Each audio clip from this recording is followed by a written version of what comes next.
Committee on Homeland Security will come to order. Chair may declare committee in recess at any point. I would also like to welcome the newest member of the committee, Mr. Matt Van Epps. Happy to have you here. You all can sit down for now, please.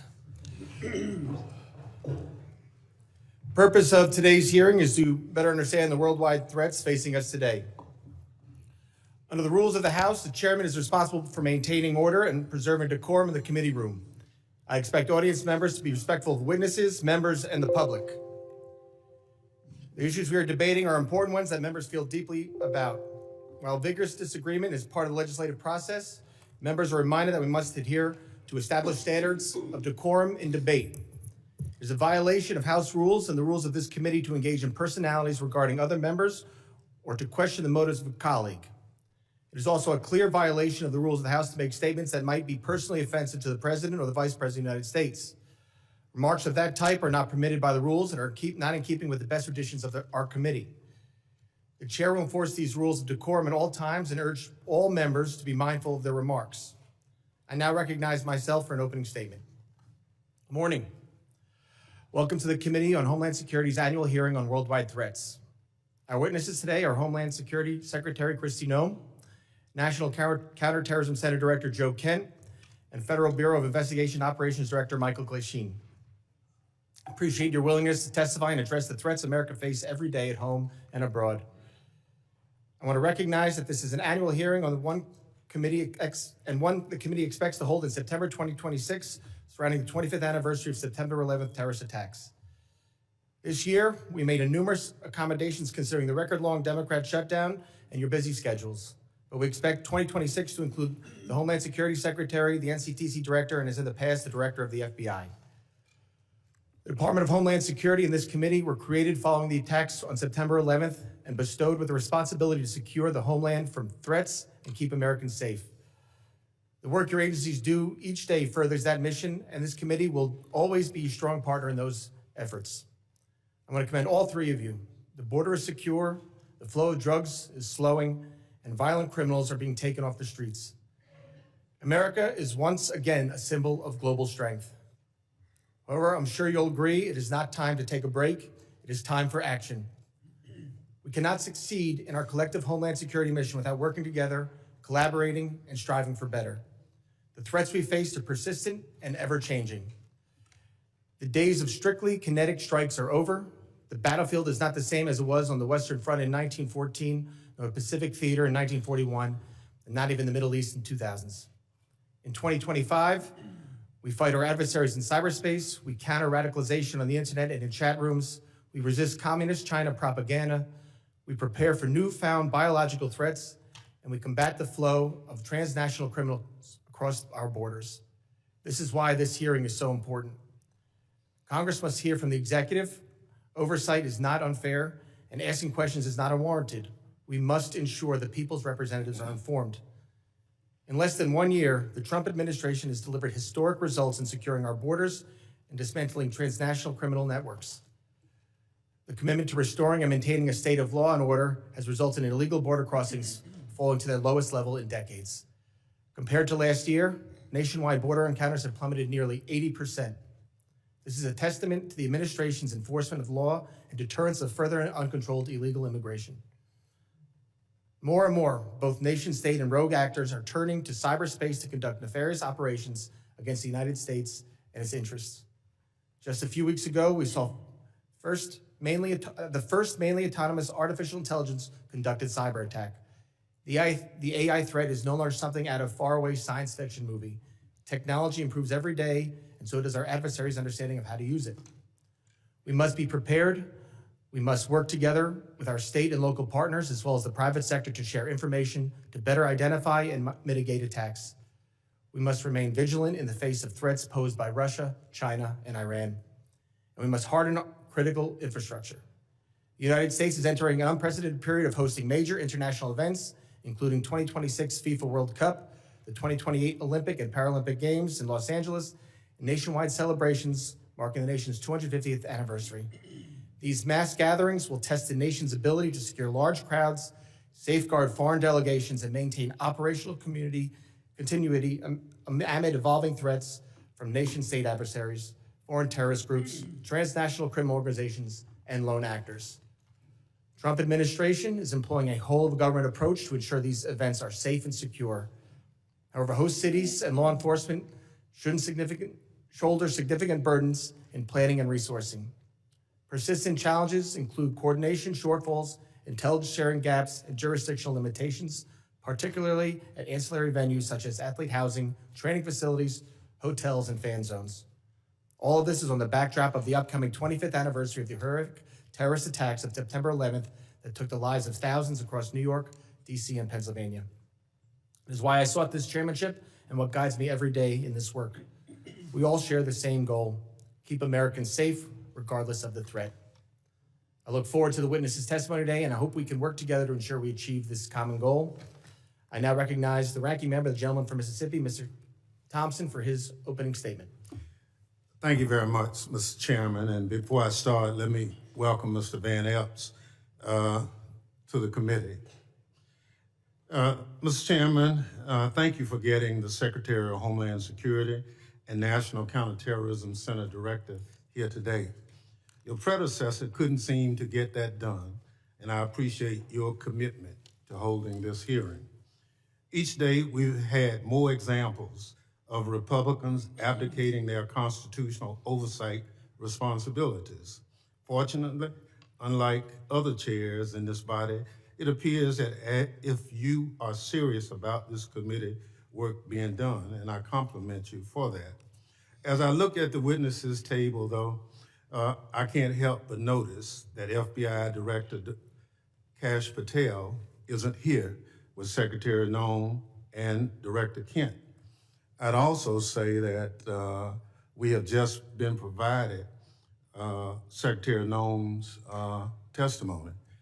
I've been on the committee since its inception, and I've never had the rules violated where we couldn't get testimony so members of the committee could look at it until today. Today's hearing is supposed to be one of the most important exercises of this committee's oversight jurisdiction. Each year, we hear from the Secretary of Homeland Security, the Director of National Counterterrorism Center, and the Director of the Federal Bureau of Investigation, who is nowhere to be seen today. Maybe Director Patel is too busy spending taxpayers' dollars flying to his girlfriend's concert on the FBI's jet to answer questions from Congress. Maybe the FBI director isn't here because he's afraid of scrutiny from Democrats who want to know what the FBI is doing to keep America safe. Or maybe Director Patel knows that the Trump administration itself is a threat to Homeland Security and want to hide from public accountability. On the other hand, Director Kent is here, which is good because we have questions for him about NCTC's work, as well as his comments about the January 6th insurrectionists he called, and I quote, political prisoners, unquote, who deserve to be pardoned. Some of the people he defended, however, are back in jail for crimes like plotting to murder FBI agents and possession of child pornography.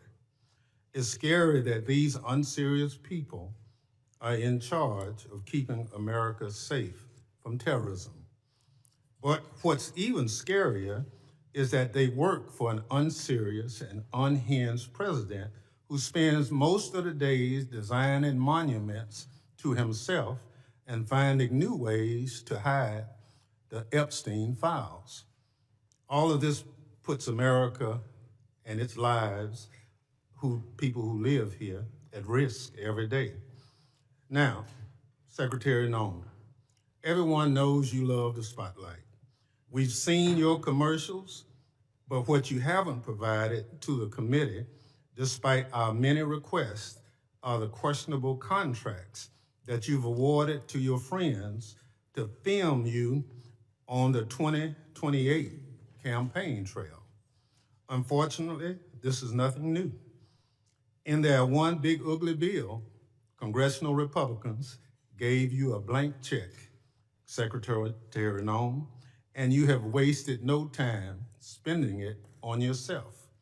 Instead of deploying Homeland Security grants to protect churches and synagogues from terrorism, you handed your friends a $220 million contract so they could follow you around the country with a camera.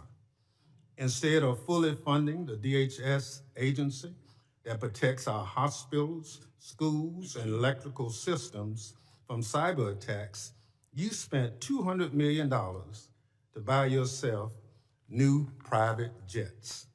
And instead of paying your way like the rest of us, you're living rent-free in a taxpayer-owned property that is supposed to be reserved for military leaders. Every penny that you spend on yourself represents the blood, sweat, and tears of hardworking Americans who expect their tax dollars to be spent on Homeland Security, not promoting you and your interests. Apparently, you haven't noticed that regular people are suffering under President Trump's affordability crisis. Or maybe you, like him, thinks it's a hoax and just don't care. Either way, such corrupt behavior hurts Homeland Security. But it's not just the corrupt behavior, Secretary Noem, that hurts Homeland Security. It's also your blatant disregard for the law. You cut programs and withheld congressionally appropriated money to prevent terrorist attacks and prepare for natural disaster. You eviscerated the Office of Civil Rights and Civil Liberties, which was supposed to keep DHS from violating Americans' constitutional rights. Within your own department, you illegally fired employees and retaliated against whistleblowers who reported wrongdoings at DHS. And during a shutdown, when frontline employees were working without a paycheck, your press shop never stopped using its social media accounts to push out racist and xenophobic posts. Throughout your tenure, you've diverted resources from critical Homeland Security agencies and programs to carry out an extreme immigration agenda. You illegally ordered people deported to El Salvador, despite a federal court order and Department of Justice counsel instructing you to not do so. You illegally ignored a federal court order and shipped people off to South Sudan without due process. You are illegally blocking members of Congress from conducting oversight of ICE detention facilities, even though federal law demands that we have access. In the process of carrying out this extreme agenda, at your direction, DHS has terrorized, beaten, and detained hundreds, if not thousands, of American citizens. At your direction, DHS has illegally detained and deported American citizens, including U.S. citizen children with cancer. At your direction, DHS has illegally gassed, pepper sprayed, and put their knees on the necks of Americans, including military veterans and clergy. At your direction, DHS has illegally tackled, beat up, and humiliated United States citizens, including senior citizens. At your direction, DHS has illegally tased, maced, punched, and even shot Americans. Black and brown Americans, in particular, have been racially profiled, detained, and locked up, and sometimes with tragic consequences. It's just one awful incident. A pregnant U.S. citizen was reportedly thrown to the ground, kicked and left in handcuffs for hours after immigration officers did not believe that she was an American. She later lost the baby. You cannot enforce the law by breaking the law, Secretary Noem. That's not how justice works. It's not right, and it's un-American. And when Congress tries to carry out its constitutional oversight responsibilities, to question you about your department actions you hide, often with the help of congressional Republicans. Never in the history of the committee has a Secretary of Homeland Security hidden from congressional oversight like you and your department have, Secretary Noem. Our oversight letters to you go unanswered. You owe us by extending the millions of Americans who sent us to Congress as their representatives a response to over a dozen letters. Your predecessor came before this committee regularly under administrations of both parties, but under President Trump, you and other department officials have rarely shown their faces at committee hearings. In the first year of President Biden's term, his administration made 28 appearances before this committee. 28. Under President Trump, DHS officials have appeared only 3 hearings before this committee, just 3. You, Secretary Noem, have appeared before this committee just twice. That's fewer appearances than your predecessor, Secretary Alejandro Mayorkas, who Republicans lambasted for not coming before the committee more often. It's interesting how my colleagues on the other side are now. Secretary Noem, I'll give you one thing. You showed up today rather than throwing a civil servant under the bus like Director Patel did. But you have systematically dismantled the Department of Homeland Security, put your own interests above the department, and violated the law. You are making America less safe. So rather than sitting here and wasting your time and ours with more corruption, lies, and lawlessness, I call on you to resign. Do a real service to the country and just resign. That is, if President Trump doesn't fire you first. I yield back. Gentleman yields back. Other members of the committee are reminded that opening statements may be submitted for the record. I'm pleased to have a highly distinguished panel of witnesses before us today. Pursuant to Committee Rule 8C, I ask that the witnesses please rise and raise their right hand.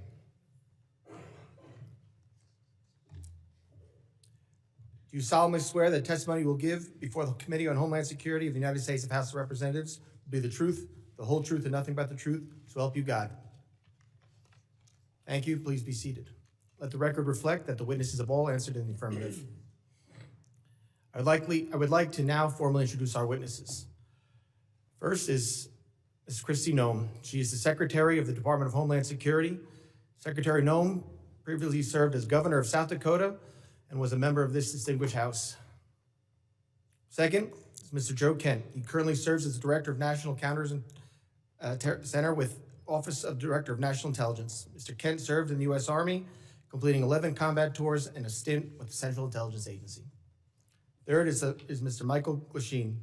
He is Operations Director for the National Security Branch of the Federal Bureau of Investigation. Mr. Glasheen has served in national security for more than 2 decades, including as Director of FBI's Terrorist Screening Center and Assistant Director to the National Security Branch. Prior to joining the Bureau, Mr. Glasheen served in the U.S. Marine Corps. I thank all the witnesses for being here today. I now recognize Secretary Noem for 5 minutes to summarize her opening statement. Thank you, Mr. Chairman, and thank you, Ranking Member, for holding this hearing today and inviting me to be a part of it. I'm looking forward to discussing the worldwide threats that this country faces and the work that President Trump and his administration does each and every day to make America safe again. I'm very privileged and honored today to have my family with me. I'd like to introduce them to you. Disruptions of congressional business is a violation of law, is a criminal offense under federal law. Audience members are advised to take their seats and maintain order. The chairman may now ask Capitol Police to remove and arrest the persons creating the disturbance.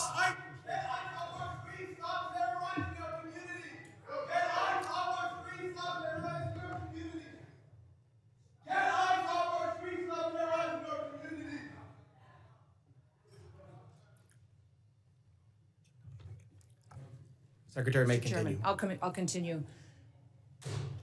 Today with me, I have my husband, Brian, who's with me, and also two of my children. My oldest daughter, Cassidy, and her husband, Kyle, are sitting here in the front row. And then my middle child, Kennedy, and her husband, Tanner, and that was my grandbaby, Noah, that was crying a little bit during the ranking member's comments. I don't think she agreed with him.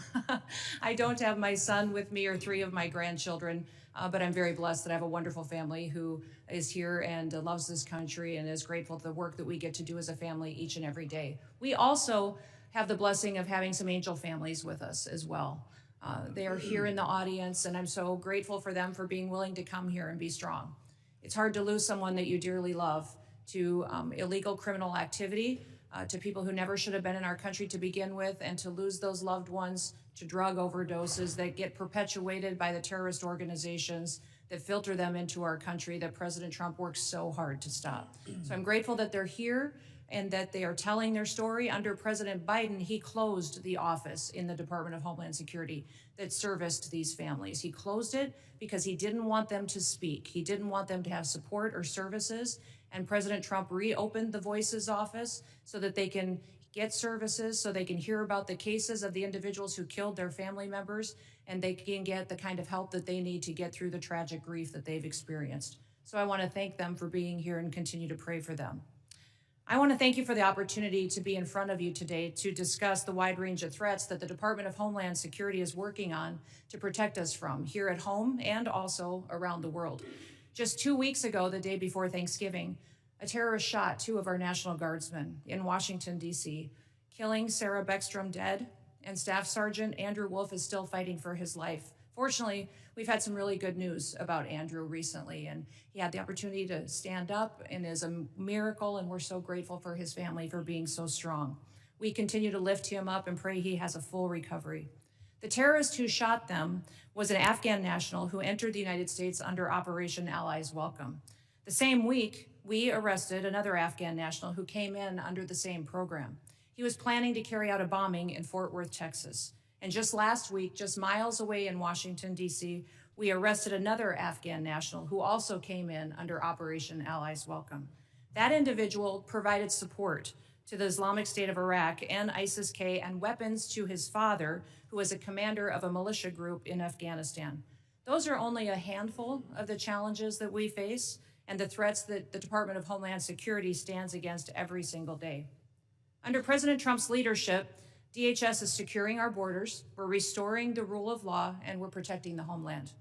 DHS is eradicating transnational organized crime and the stopping of deadly drugs from continuing to be funneled into our communities. We're ending illegal immigration, returning sanity back to our immigration system, and we're defending against cyber attacks against our critical infrastructure. We have sent a strong message to criminal illegal aliens that we will find you, we will arrest you, and we will deport you.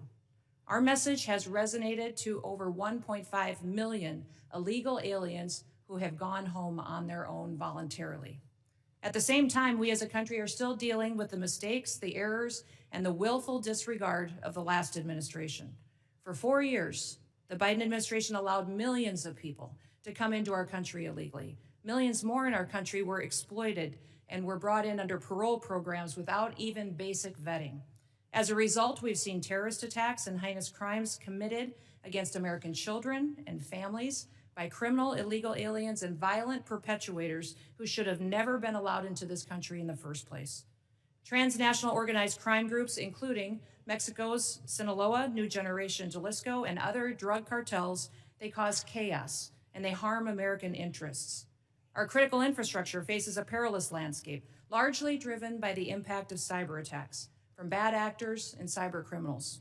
American citizens are increasingly under threat from assassination attempts, intimidation tactics, and violence perpetuated by our adversaries, radical Islamic extremists and domestic extremists. These bad actors seek to undermine our public trust. They instill fear in Americans. They destabilize the institutions that safeguard our national security. The United States is preparing to host several major public events in 2026. Most notably the FIFA World Cup and the celebration of the 250th anniversary of our Declaration of Independence. These large-scale events will be potential targets for a range of bad actors, and they come with an increased level of risk. DHS is using every tool and authority we have to ensure the safety of U.S. citizens and our visitors can enjoy next year's events. Radicalized domestic violent extremists and lone actors are a concern, and intentional targeting and murderous attacks on ICE agents in Texas, parishioners in Michigan, and 2 National Guardsmen here in Washington, D.C. are just some of the acts and the despicable examples that unfortunately are becoming too common. These threats underscore a clear need for security strategies that counter both large-scale and individualized attacks. We will remain alert in our mission to protect this country. We will protect our citizens. And as we enter into a historic year, America will be on the world stage. Our economy faces challenges from anti-competitive and illicit foreign economic practices that hurt the prosperity of all Americans. Those include economic espionage, intellectual property theft, and customs fraud. Illicit front companies often abuse the visa system to acquire sensitive U.S. equipment, information, and technology. Economic security is national security because a country that cannot feed itself, can't fuel itself, and cannot provide for itself cannot possibly defend itself. Under President Trump's leadership, we will continue to protect American interests and bolster American economic power and technological innovation to further growth and prosperity. The American people depend on the Department of Homeland Security to remain vigilant, agile, and responsive. We will never yield, we will never waver, and we will never back down. Thank you for the privilege to be with you today, Mr. Chairman, and I look forward to your continued support of the work that we do. I yield back. Thank you, Secretary Noem. I now recognize Director Kent for 5 minutes to summarize his opening statement. Thank you very much, Mr. Chairman, ranking members, and all the members of the House. I appreciate the opportunity to appear before you and discuss the threats posed to our nation. Despite the progress that we've made so far in the Trump administration, the threat posed by terrorists of all brands remains very high right now. We've made significant progress under President Trump's leadership. We have the jihadis of ISIS and Al-Qaeda on the run in Iraq and Syria, thanks to the decisive action and the strikes that we've taken there recently since President Trump took office in January. However, we have a persistent threat from the individuals that were allowed into this country by the previous administration. The number one threat that we have right now, in my view, is the fact that we don't know who came into our country in the last 4 years of Biden's open borders. What we have identified is alarming, and I want to share that with you today. We just recently put out a warning of the heightened risk of terrorist attacks posed to the homeland by terrorists pretty much of all stripes, but in particular from ISIS and from Al-Qaeda. NCTC has been crunching the numbers and going through the sheer volume of known and suspected terrorists that are in the country that came in under the Biden administration. So far, NCTC has identified around 18,000 known and suspected terrorists that the Biden administration let come into our country. These are individuals who under normal circumstances would never be allowed to enter our country because of their ties to jihadi groups like ISIS and Al-Qaeda. Yet the Biden administration not only let them into the country, and in many cases facilitated their entry into the country, just like the entry of the Afghan terrorists who committed the terrorist attack here just before Thanksgiving, killing one of our National Guard members and wounding another. That Afghan was brought into the country as a group of over 100,000 Afghans who were brought here during the disastrous withdrawal from Afghanistan. These individuals, despite what has been reported, were not vetted properly to come into the United States. The individual terrorist who committed the attack in DC, he was vetted to serve as a soldier in Afghanistan. The Biden administration essentially used his tactical level vetting as a ruse to bring him here and to bring him into our communities. And we've seen the tragic results of that. Now, that Afghan, that attacker, that terrorist is just one of 88,000. We've identified 2,000 of that group of 88,000 who have ties to terrorist organizations. We're working right now hand in hand with DHS and with the FBI to run down this 2,000, the Afghans who came here under Allies Welcome who have ties to terrorist organizations, and additionally the other 16,000 individuals with ties to terrorist organizations that Biden let into our country. That is probably the top terrorist threat that we face right now, and that doesn't include the individuals who came here illegally through the open border. That number, alarmingly, remains unknown at this time. We're trying to figure out who those individuals are as well. Also adding to this elevated threat, we have ISIS and Al-Qaeda that have found sanctuary in places like Afghanistan and Syria due to the transitional nature of those governments, and also again in Iraq and some of the hinterlands of Iraq. And these terrorists are able to communicate and spread their propaganda and a lot of their know-how thanks to the proliferation of encrypted apps and also due to just the internet writ large. The new terrorist tactic that we're seeing more and more is moving away from very deliberate cellular attacks that we can infiltrate easily while they communicate into an inspirational methodology where you have key members putting out media and putting out how-to guides to reach out and to touch individuals inside the United States. We recently disrupted one of those attacks just before Halloween, thanks to the work of the FBI with support from really the entire U.S. intelligence community and the Joint Terrorism Task Force model in Michigan. That plot touched multiple states and had ties to ISIS inside Iraq and Syria. Another issue that we are addressing right now, thanks to the decisive leadership of President Trump, is the scourge of fentanyl, gang, and cartel violence. Under President Trump's leadership, we've designated these cartels and gangs as terrorist organizations, and we've done that rightfully so. These individuals, these terrorists, have killed hundreds of thousands of Americans, as these angel families will tell you firsthand. What President Trump has done by designating them as terrorists has allowed us to turn the tools of the intelligence community against them and predominantly watch list them as terrorists to prevent them from ever coming into America in the first place. To date, we've added about 35,000 of these narco-terrorists to our terrorist watch list, and we've stopped just around 6,000 of these terrorists from ever entering our country, from setting foot inside of America, so they can no longer kill Americans with impunity. These are just some of the issues that we're covering 24/7, 365 at the National Counterterrorism Center, and I look forward to discussing more with you all today. Thank you. Thank you, Director Kent. And now recognize Director Glasheen for 5 minutes to summarize his opening statement. Good morning, Chairman Garbarino, Ranking Member Thompson, and members of the committee. I'm Operations Director Michael Glasheen. I oversee the FBI's National Security Divisions. I am honored to be here with you, representing the people of the United States, the FBI, who tackle the complex and grave threats we face with perseverance, professionalism, and integrity. Our nation faces serious and evolving threats ranging from international terrorists to hostile foreign intelligence operatives, from sophisticated cyber attacks to internet-facilitated sexual exploitation of children, from violent gangs and criminal organizations to public corruption and corporate fraud. Keeping pace with these threats is a significant challenge. Our adversaries take advantage of the internet, social media, and emerging technologies like artificial intelligence to influence the American people, facilitate illegal activities, and recruit followers. Even as 2026 marks the 25th anniversary of the 9/11 attacks, terrorism remains a persistent but evolving threat. Over the past several years, the FBI has identified a particularly concerning uptick in the radicalization of young people. Radicalization of domestic terrorists most often occurs online. Social media and encryption have increased the speed and accessibility of the violent extremist content. International terrorists continue to pose one of the greatest, most immediate threats to the homeland. Some international terrorists and people located and radicalized to violence primarily inside the United States who are not receiving individualized direction from foreign terrorist organizations or FTOs, but are inspired to commit violence by FTOs such as ISIS and Al-Qaeda.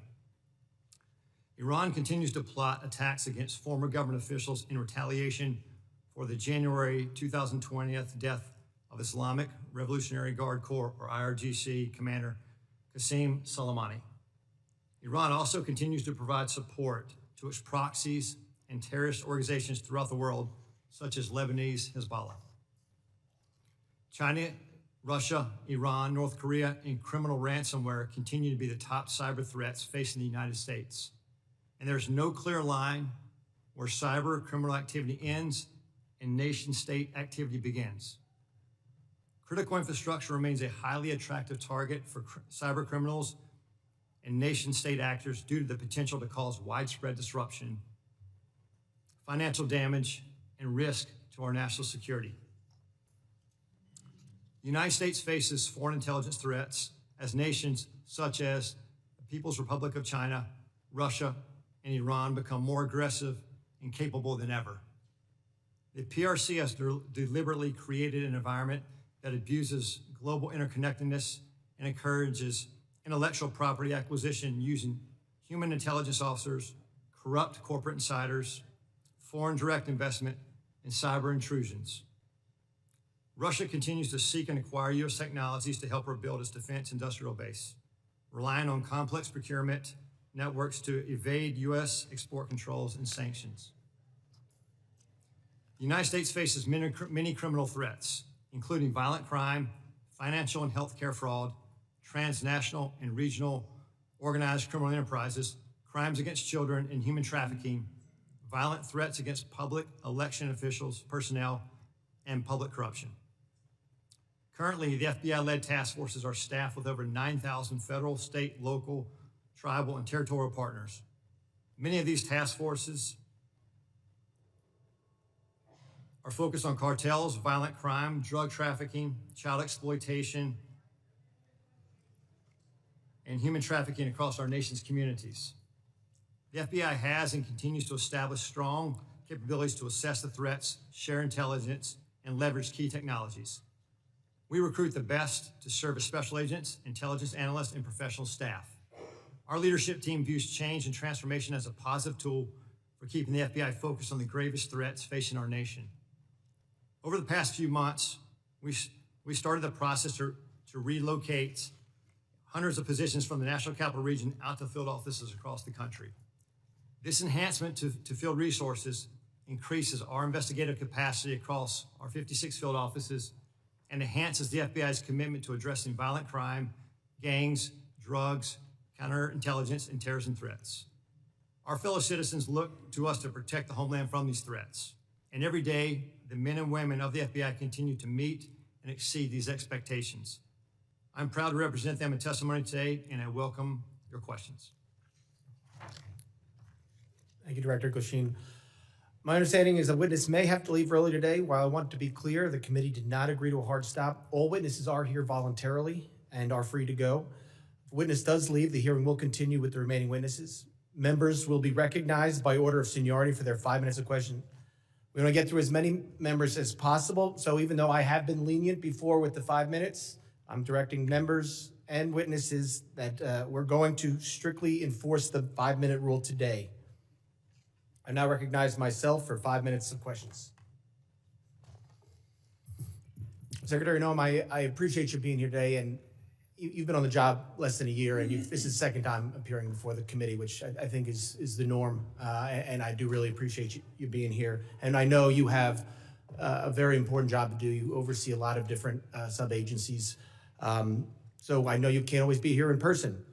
And with that, as a committee, we still want to work with the administration and conduct our oversight. So I'm asking you if you can commit to making sure that in the future, if we want to have a hearing, you'll be able to supply maybe a deputy secretary or somebody to come specifically talk about that. Yes, yes, Mr. Chairman. I really appreciate that communication, and I think collaboration between the administration and Congress is key. Secretary Noem, I also wanted to ask you, in September, the department under FEMA proposed new allocations for counterterrorism grant funding, which cut dollars to New York by 80% because of a new formula. Considering New York is consistently a top terror target, this was surprising. We're grateful President Trump restored this grant funding, and pursuant to the present direction, has the department increased the allocation to New York?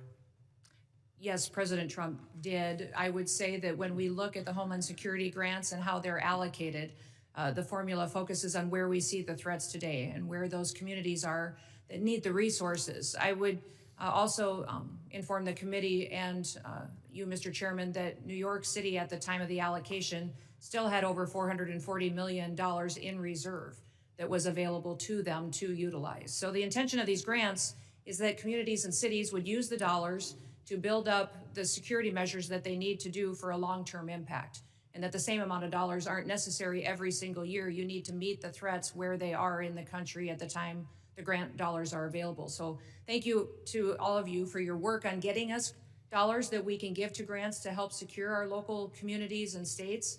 But when we're looking at cities that have hundreds of millions of dollars in reserves, we recognize that giving them hundreds of dollars of millions more may not be appropriate considering all of the threats that we have. But President Trump has sent more resources to New York City. We'll continue to meet the threats head on because that is our mission, is to make sure that we're looking at every single threat that we have. The formula that we have considered and have put in place recognizes what came over the border, where we see the infiltration going, which communities are impacted, and what we need to do to harden our systems. I appreciate that, Secretary, and I appreciate the work you're doing with the President. I appreciate his decision to send that increased money to New York. I have a question. Since this is about worldwide threats, can you discuss what DHS's most significant concerns are today for the country? I would say, Mr. Chairman, what keeps me up at night is that we don't necessarily know all of the people that are in this country, who they are and what their intentions are. We think up to 15 to 20 million people came in under the Biden administration on the invasion over the southern border. They were not vetted. They were allowed to pour in. Our parole programs, our asylum programs, our visa programs were all exploited, and the integrity was demolished under Joe Biden and the leadership of the Department of Homeland Security. And frankly, the entire department was neglected. In fact, I believe the Secretary was told at times not to do certain things by the Biden administration to facilitate this invasion. So what keeps me up at night is the individuals that are in this country that wish to do us harm. And that is why we are so aggressive at making sure that we're going out and doing investigative work, finding those violent criminals, finding those people who shouldn't be in this country to begin with, and those that want to go after and to harm our American citizens. Thank you, Secretary. Director Glasheen, as you heard and as you said, during the next few years, the United States will host more major events than ever before. This brings obvious security concerns, including counter drones, which we just passed into authorities in the NDAA yesterday. How is the FBI preparing for counter drone threats during mass gathering events? Chairman, thank you for that question. Counter UAS, the passage of the legislation yesterday is a game changer for us.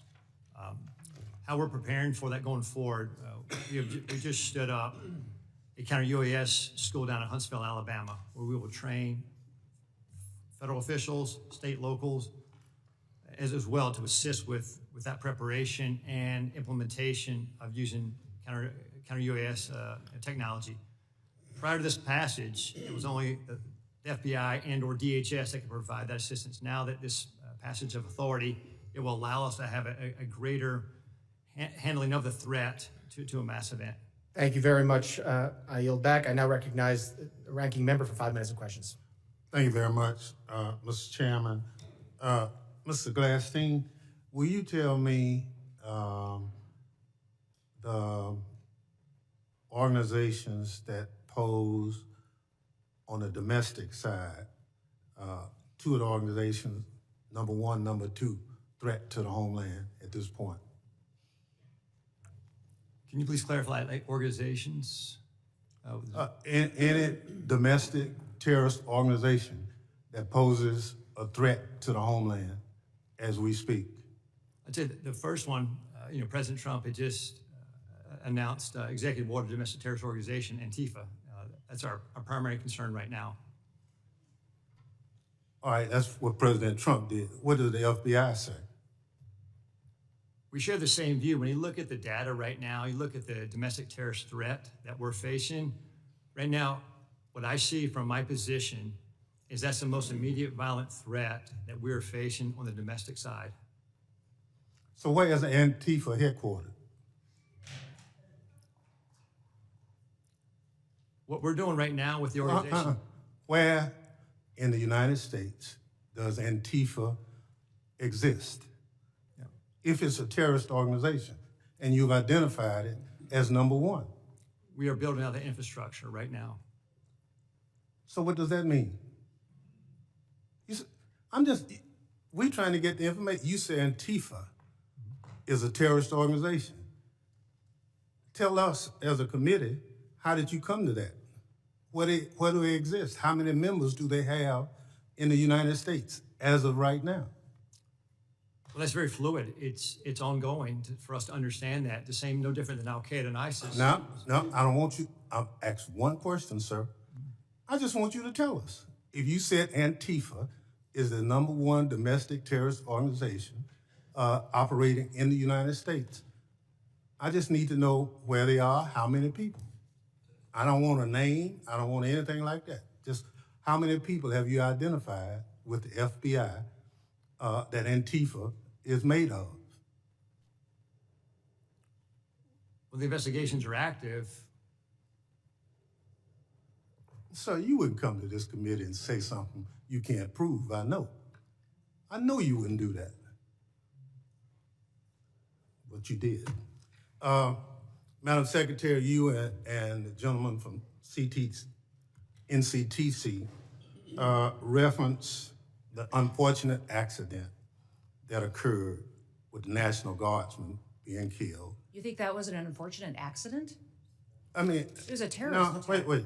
Look, I'll get it straight. Then you can He shot our respond. National Guardsman in the head. Look, Mr. Chairman, will you direct the witness to allow me to ask my question? It was an unfortunate situation, but you blamed it solely on Joe Biden. I want you to know who approved the asylum application for this same person. Mr. Thompson, this individual that came into the country. No, I want to know who approved. Congressman Thompson, I want you to understand.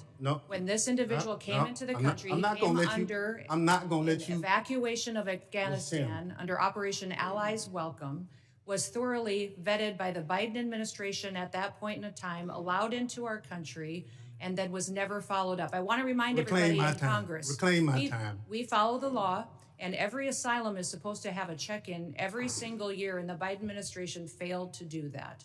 They vetted this individual, allowed them into our country, and did not do due diligence. Witness will allow the gentleman to ask his question. Yes or no? Who approved the asylum claim? The application on the asylum was thoroughly filled out by information that was gathered by the Biden administration. So the Biden administration approved the asylum. The asylum application was put into place under the rules established by the Biden administration. Reclaiming my time. I don't want to file perjury charges against you, but I'm of the opinion that the Trump administration, DHS, your DHS, approved the asylum application. The asylum application moved forward under all of the information and vetting processes that were put in place under the Biden administration, which is when vetting happened. And that's what President Trump has changed. Under President Trump's administration. Reclaim my time again. When it's obvious you don't want to answer the question. Mr. Kent, you want a shot at it? The individual was vetted to serve as a soldier in Afghanistan, and that vetting standard was used by the Biden administration as a ruse to bring him here. Had we followed the standard operating procedures for special immigrant visas, that individual and none of the Allies Welcome people would have come to America. That's on Joe Biden. Gentlemen's time has expired. That was the answer. Point of order, Mr. Chairman. That was a murder that took place in D.C. It was not an unfortunate incident. And those comments are effing disrespectful. Who is that? Expect better from the It's not a valid point of order. I will now recognize the gentleman from Texas, the former chairman, Mr. McCall, for 5 minutes. Thank you, Mr. Chairman. Madam Secretary, great to see you. This hearing reminds me of the novel A Tale of Two Cities. They see it, the Dems see it as the worst of times, but I see it really as the best of times. And what do I mean by that? Under the Biden administration, 15 to 20 million illegal aliens, unvetted, as you indicated, came into this country. What I think most disturbing is Director Kent's testimony. 18,000 known or suspected terrorists got into this country under the Biden administration. That's why we impeached Mayorkas. I was one of the managers. He told his Border Patrol, you don't have to pay attention to federal law when it says shall detain aggravated felons. He disregarded federal law and says, you know what, may detain. It's discretionary. And guess what? We have thousands of aggravated felons now, or if not millions, in this country today. That was the worst of times. Let me go to the best of times. Most secure border I've seen in my 22 years in Congress. And I've dealt with this for a long time. Coming from Texas, being chairman of this committee, the daily crossings are 95% down from the prior administration. That's the best of times. Zero catch and release. My very first bill in Congress 22 years ago was to end catch and release. 22 years later, we finally have achieved that goal. That, Madam Secretary, is the best of times. An all-time record low. America is safer today. I feel so. And when I look at the Venezuelan vessels attacked, the president had every right under the Constitution, Article 2, international waters, cartels designated as FTOs, coming into our country to spread poison to kill Americans. If that's not self-defense, I don't know what is. And then finally, Madam Secretary, thank you for taking out the shadow Iranian oil tankers headed from Venezuela to Cuba, getting around our sanctions that Congress passed. I'm finally seeing an administration flexing its muscle in this hemisphere, which has been neglected for so many years. So air, land, and sea is your charge. It's the military's charge as well. I see the land secure. I see the maritime borders getting more secure, and I applaud you for that. On the air secure piece, I chair the Special Events Task Force. That's FIFA, the Olympics, the 250th anniversary. Drones are the biggest threat as I see it. I see it in Ukraine in its conflict with Russia, and I see it across our border, and I see it at these events. If you could update me, and with the new NDA authorization to allow federal, state, and locals to work together to identify hostile adversary drones and take them down, can you tell me how that will impact your ability, Madam Secretary, to better secure these special events? Yes, thank you, Congressman McCall, and thank you for your leadership. I understand you're retiring, and I'm sad about that. You've been a statesman. Thank you for serving with such dignity. Thank you. The counter drone and drone technology that is out there today, frankly, our authorities haven't kept up with. And so thank you for that legislation. Thank you for giving us the opportunity to truly defend the homeland. Here at the Department of Homeland Security, we are going to be investing upwards to $1.5 billion into drone technology and counter-drone technology and mitigation measures that we can deploy not just across different NSC events or large-scale events that we're responsible for the security on, but also that we can use to partner with cities and states for celebrations and different things that they may hold as well. So we have the responsibility at the Department of Homeland Security for FIFA and the 11 cities that will be hosting the matches here in the United States, also the Olympics, the America 250 celebrations, also other national security events that happen, such as Mardi Gras and other events that are going on throughout the country. So this program that we will have will not only work within the events that the department is responsible for, but we will be able to sign agreements with states and cities to provide measures that they don't currently have. And we're working with the FAA as well to get what we need to be able to operate. And we don't want just to detect. We don't want to just monitor. We need to mitigate. We need to take these drones down. We need. If I could add, my time's going to expire. There is so much technology out there today, counter-drone technology, that I've been working to get into Ukraine to protect them from Russian drones that we can deploy at these events. I'd love to visit with you on that at a later date. And thank you for your service. Yeah, thank you. Gentleman's time's expired. I now recognize the gentleman from California, Mr. Correa, for 5 minutes of questions. Thank you, Mr. Chairman, and I agree with my colleague from Texas. It is a tale of two cities. Secretary Noem, Trump administration, you're going after the worst of the worst criminals, and we agree with you. The problem is 70% of the people you've arrested have no criminal record. You're going after non-criminal immigrants, U.S. citizens, and permanent legal residents.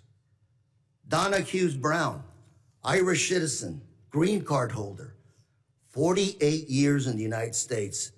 She also happens to be the mother of a U.S. Marine, sister to a retired Army colonel. She's in ICE detention since July. She tried to come back from Ireland, arrested, has been there since then. Her crime? She wrote 2 bad checks for less than $80 a decade ago. You arrested her, she's in custody. Her husband, Jim Brown, came to us and told us their story. Jim told us, I voted for President Trump because he promised to go after criminals in our community and not people like my wife. If I can, I'd like to play a video for you.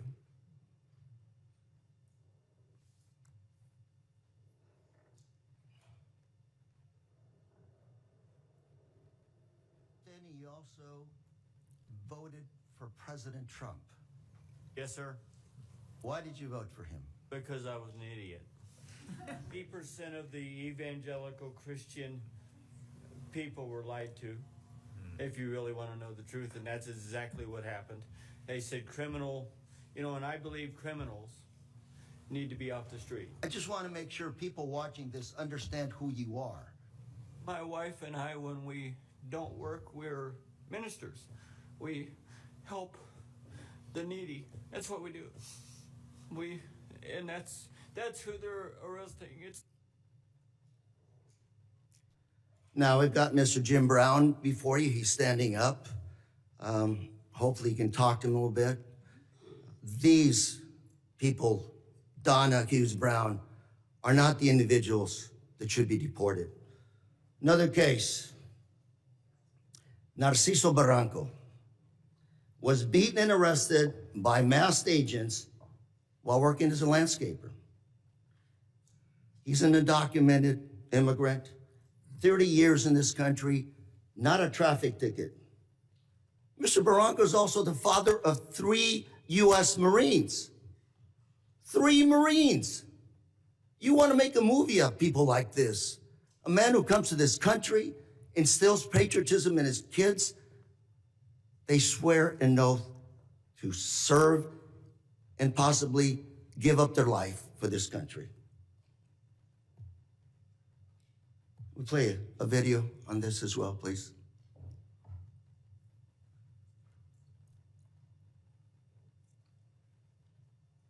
Masked federal agents were filmed pinning a man to the ground and repeatedly striking him in the head and neck before putting him in an unmarked car. The man in the video has been identified as Narciso Barranco and is the father of 2 active duty Marines and 1 Marine veteran. The Department of Homeland Security said an illegal alien was arrested by Border Patrol agents after he, quote, assaulted federal law enforcement, adding that Barranco, quote, swung a weed whacker directly at an agent's face. Video shared by DHS and reviewed by CNN shows Barranco running with a weed whacker, but does not show him striking officers. I also have with us today Alex Barranco behind you, a retired Marine. That's his father. And Alex, on behalf of myself, members here, I want to thank you for your service to our country, and we also thank your brothers for serving our great country. Thank you very much. Got another case. George Rete, 25-year-old, native of California, my home state. He's a U.S. citizen, Army veteran who served in Iraq. Well, on his way to work, he came to an immigration checkpoint, pulled over.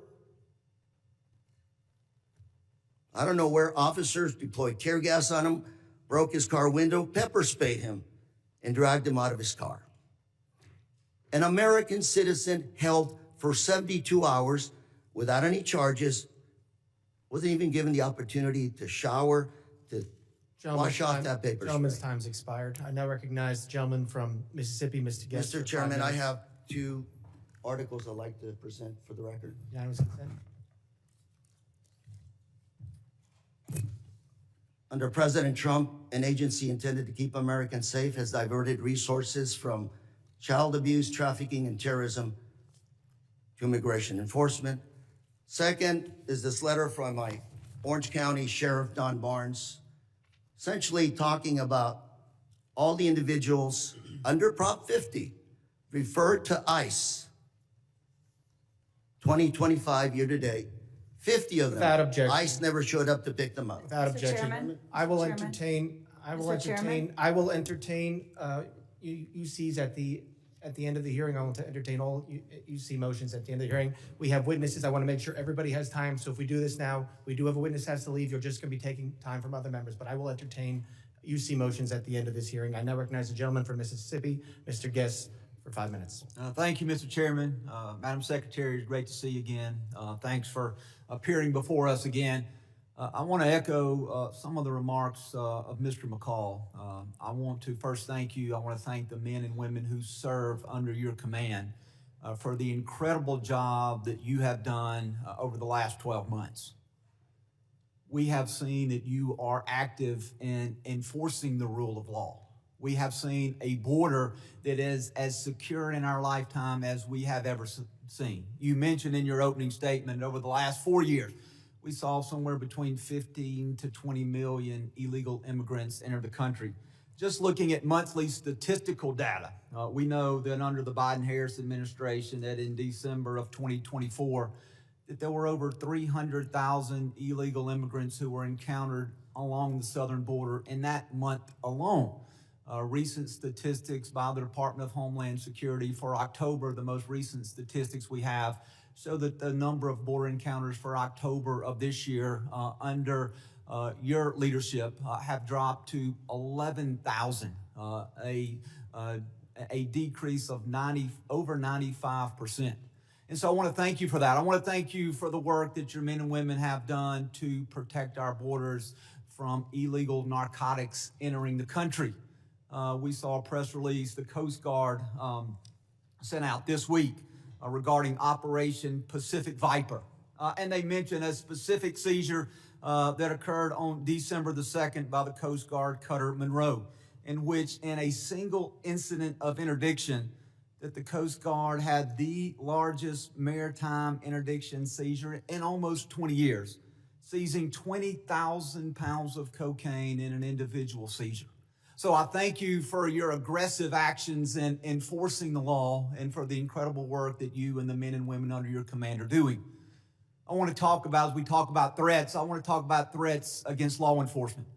Last week, this committee, we had a hearing. The hearing was entitled When Badges Become Targets.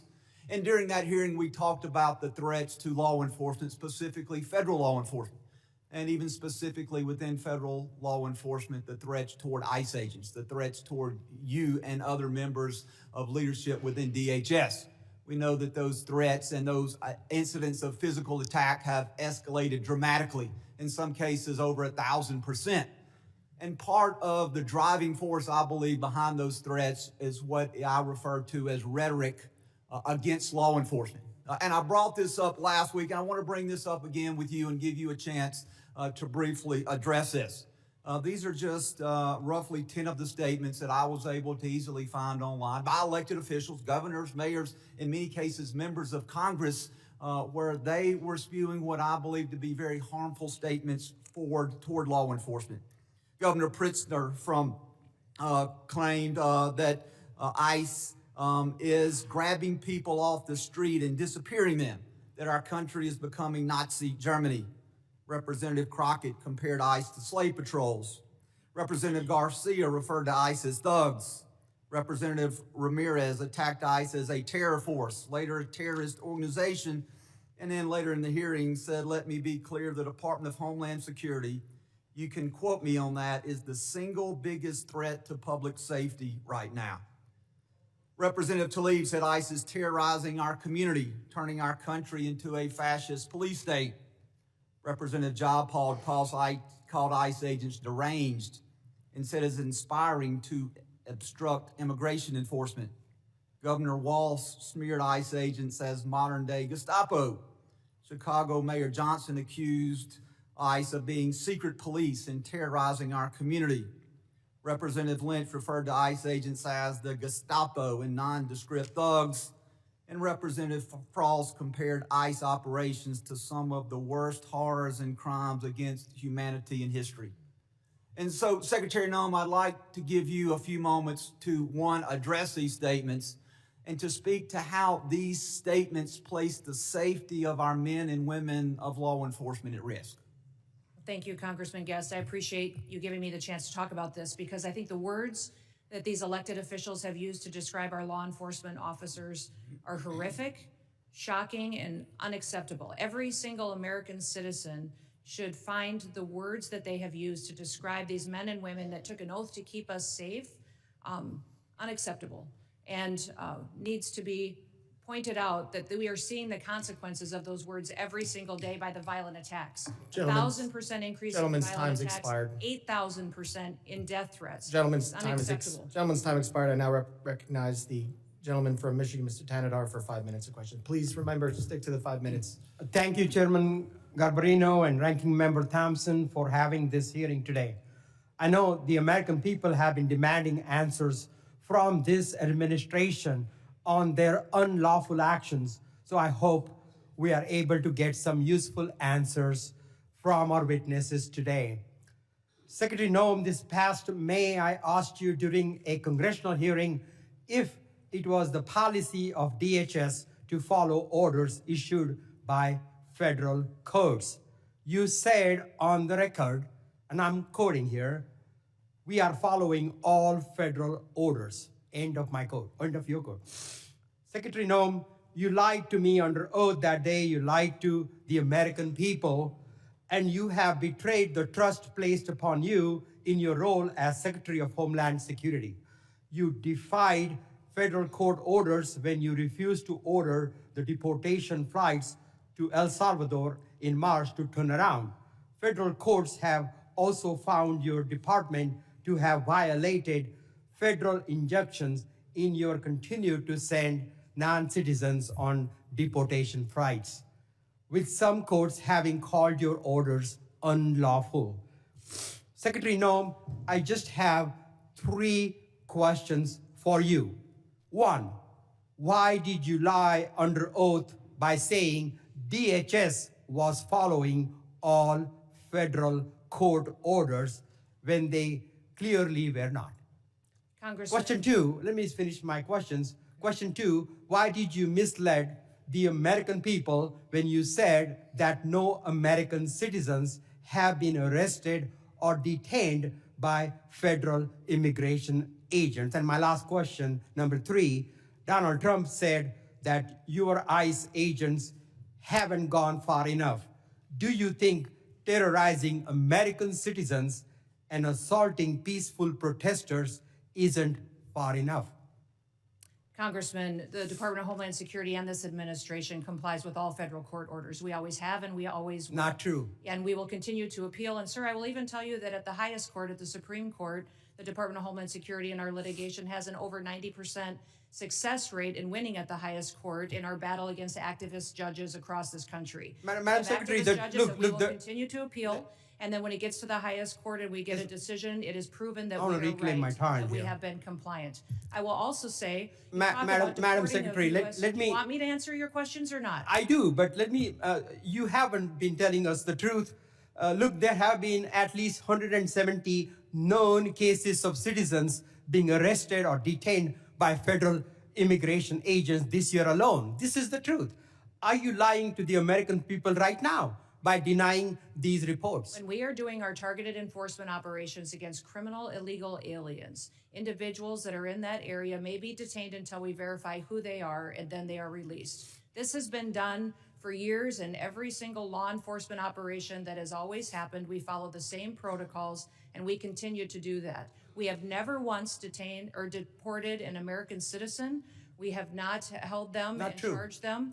When we find out to verify their identity, then that is when they are released. You also asked about ICE agents going far enough. Sir, I will tell you that every single ICE agent, CBP agent, federal law enforcement officer that's out there doing their work every day, none of them will rest until our communities are safe. None of them will rest until Secretary Noem, it is a fact that you ignored federal orders. And our children and our grandchildren can grow up. Let me reclaim my time here, please. Let me reclaim. Secretary Noem, it is a fact that you ignored federal court orders in March and in May of this year. Do you plan on ignoring more federal orders? I'm sick of your lies, and the American people demand the truth. Because you keep saying it doesn't make it true. I am sick of your lies. The American people are sick of these lies. American people demand truth. America is very happy that finally they have a president in the White House that gets up every day to keep them safe. Madam Secretary, your incompetence and your inability to truthfully carry out your duties of Secretary of Homeland Security, if you're not fired, will you resign? Sir, I will consider your asking me to resign as an endorsement of my work. Thank you very much. I yield back my time. Gentleman yields back his time. I'll remind members that they are entitled to ask questions during their time. Witnesses are entitled to answer those questions. Members are entitled to reclaim their time. So if we're going to have questions and answers, please allow it. You can reclaim your time if you want, but witnesses are here voluntarily. Please at least give them a chance to answer the questions that you're asking. I now recognize the gentleman from Texas, Mr. Pfluger, for 5 minutes of questions. Thank you, Mr. Chairman, and it's unfortunate that our colleagues on the other side of the aisle for 5 straight years now have no concern for anything worldwide threats-wise, and I have proven that. We're supposed to be talking about worldwide threats, but unfortunately we're talking about homeland threats in our homeland. And Director, can you just reaffirm the number for us of people that match the terror watch list that are in our country? There's 18,000 known and suspected terrorists in the country right now that came in under Joe Biden's watch. 18,000. 18,000. It's unbelievable. It's unbelievable. And that's just what we know of, Congressman. Secretary, despite even members on this committee that have called our law enforcement and ICE and DHS and Border Patrol and other agents names and slandered them, I support you and I support what you're doing to secure the homeland. The Working Families Tax Act allocated $13.5 billion to the Department of Homeland Security and the Department of Justice to reimburse states for the cost of the Biden-Harris administration's open border policies. No state suffered more than Texas. Fentanyl, drug and human trafficking, violent crime, stress on local emergency response services caused substantial damage to my district, to our state, to my constituents, to people that live and work in Texas. And in response, our state launched Operation Lone Star to secure the border when the Biden administration abdicated their responsibility to do that. We built miles of border wall. We had other barriers. We deployed state troopers, National Guard to deter the invasion that we suffered during this time period, which cost our state over $11 billion. And so as part of this Working Families Tax Act, we allocated $13.5 billion to reimburse those states. Last month, along with our senators, I led the Republican Texas delegation in sending a letter to you and Attorney General Bondi highlighting this and requesting that the state of Texas be fully reimbursed. And I wanted to get a status on that reimbursement today. Yes, thank you. And we still to this day remain incredibly grateful to the state of Texas for their leadership during that time. That was challenging times, devastating times for what we saw happening down there. And Texas stepped up in a way that was absolutely incredible. So yes, those dollars are being formulated and allocated. If you remember, many states deployed their National Guard down there. I was governor of South Dakota at that time, and my National Guard was deployed down there as well. So reconciling the costs for every single state and looking at that allocation, we're making sure we're doing due diligence to make sure that it's appropriated correctly. And just to be clear, I want to make sure that that money does come in the form of the reimbursement to Texas. That's what we're working with the White House on doing, sir. Okay. Yeah. When it comes to what Director Kent talked about, these 18,000 people, can you give us an idea of who these people are, what type of threat they pose to us? We saw it wasn't some accident. This was an assassination and a murder. It was not an accident, despite my colleagues saying that it was an accident. It was a murder and an assassination of a National Guard hero. So what other types of threats are you tracking and preventing from happening? Yeah, I would say, sir, that we face the terrorists that we've faced for years in ISIS, Al-Qaeda, Hamas, individuals that are here that are radicalized, but also we face the cartels as they've infiltrated our country under the last administration, their proliferation of human trafficking, drugs, and violence, going after Tren de Aragua as well, MS-13. Those individuals are still a very real, clear danger every day on the streets, and we encounter them, arrest them, and deport them and bring them to justice each and every day. Beyond that, sir, you even have gangs in cities that are localized that are terrorist organizations. The Latin Kings in Chicago are absolutely terrorists to their communities, and we work every day to make sure that we're protecting those communities. So I could not prioritize one over another because they're all killers. They're all killers, and they all are destroying families each and every day.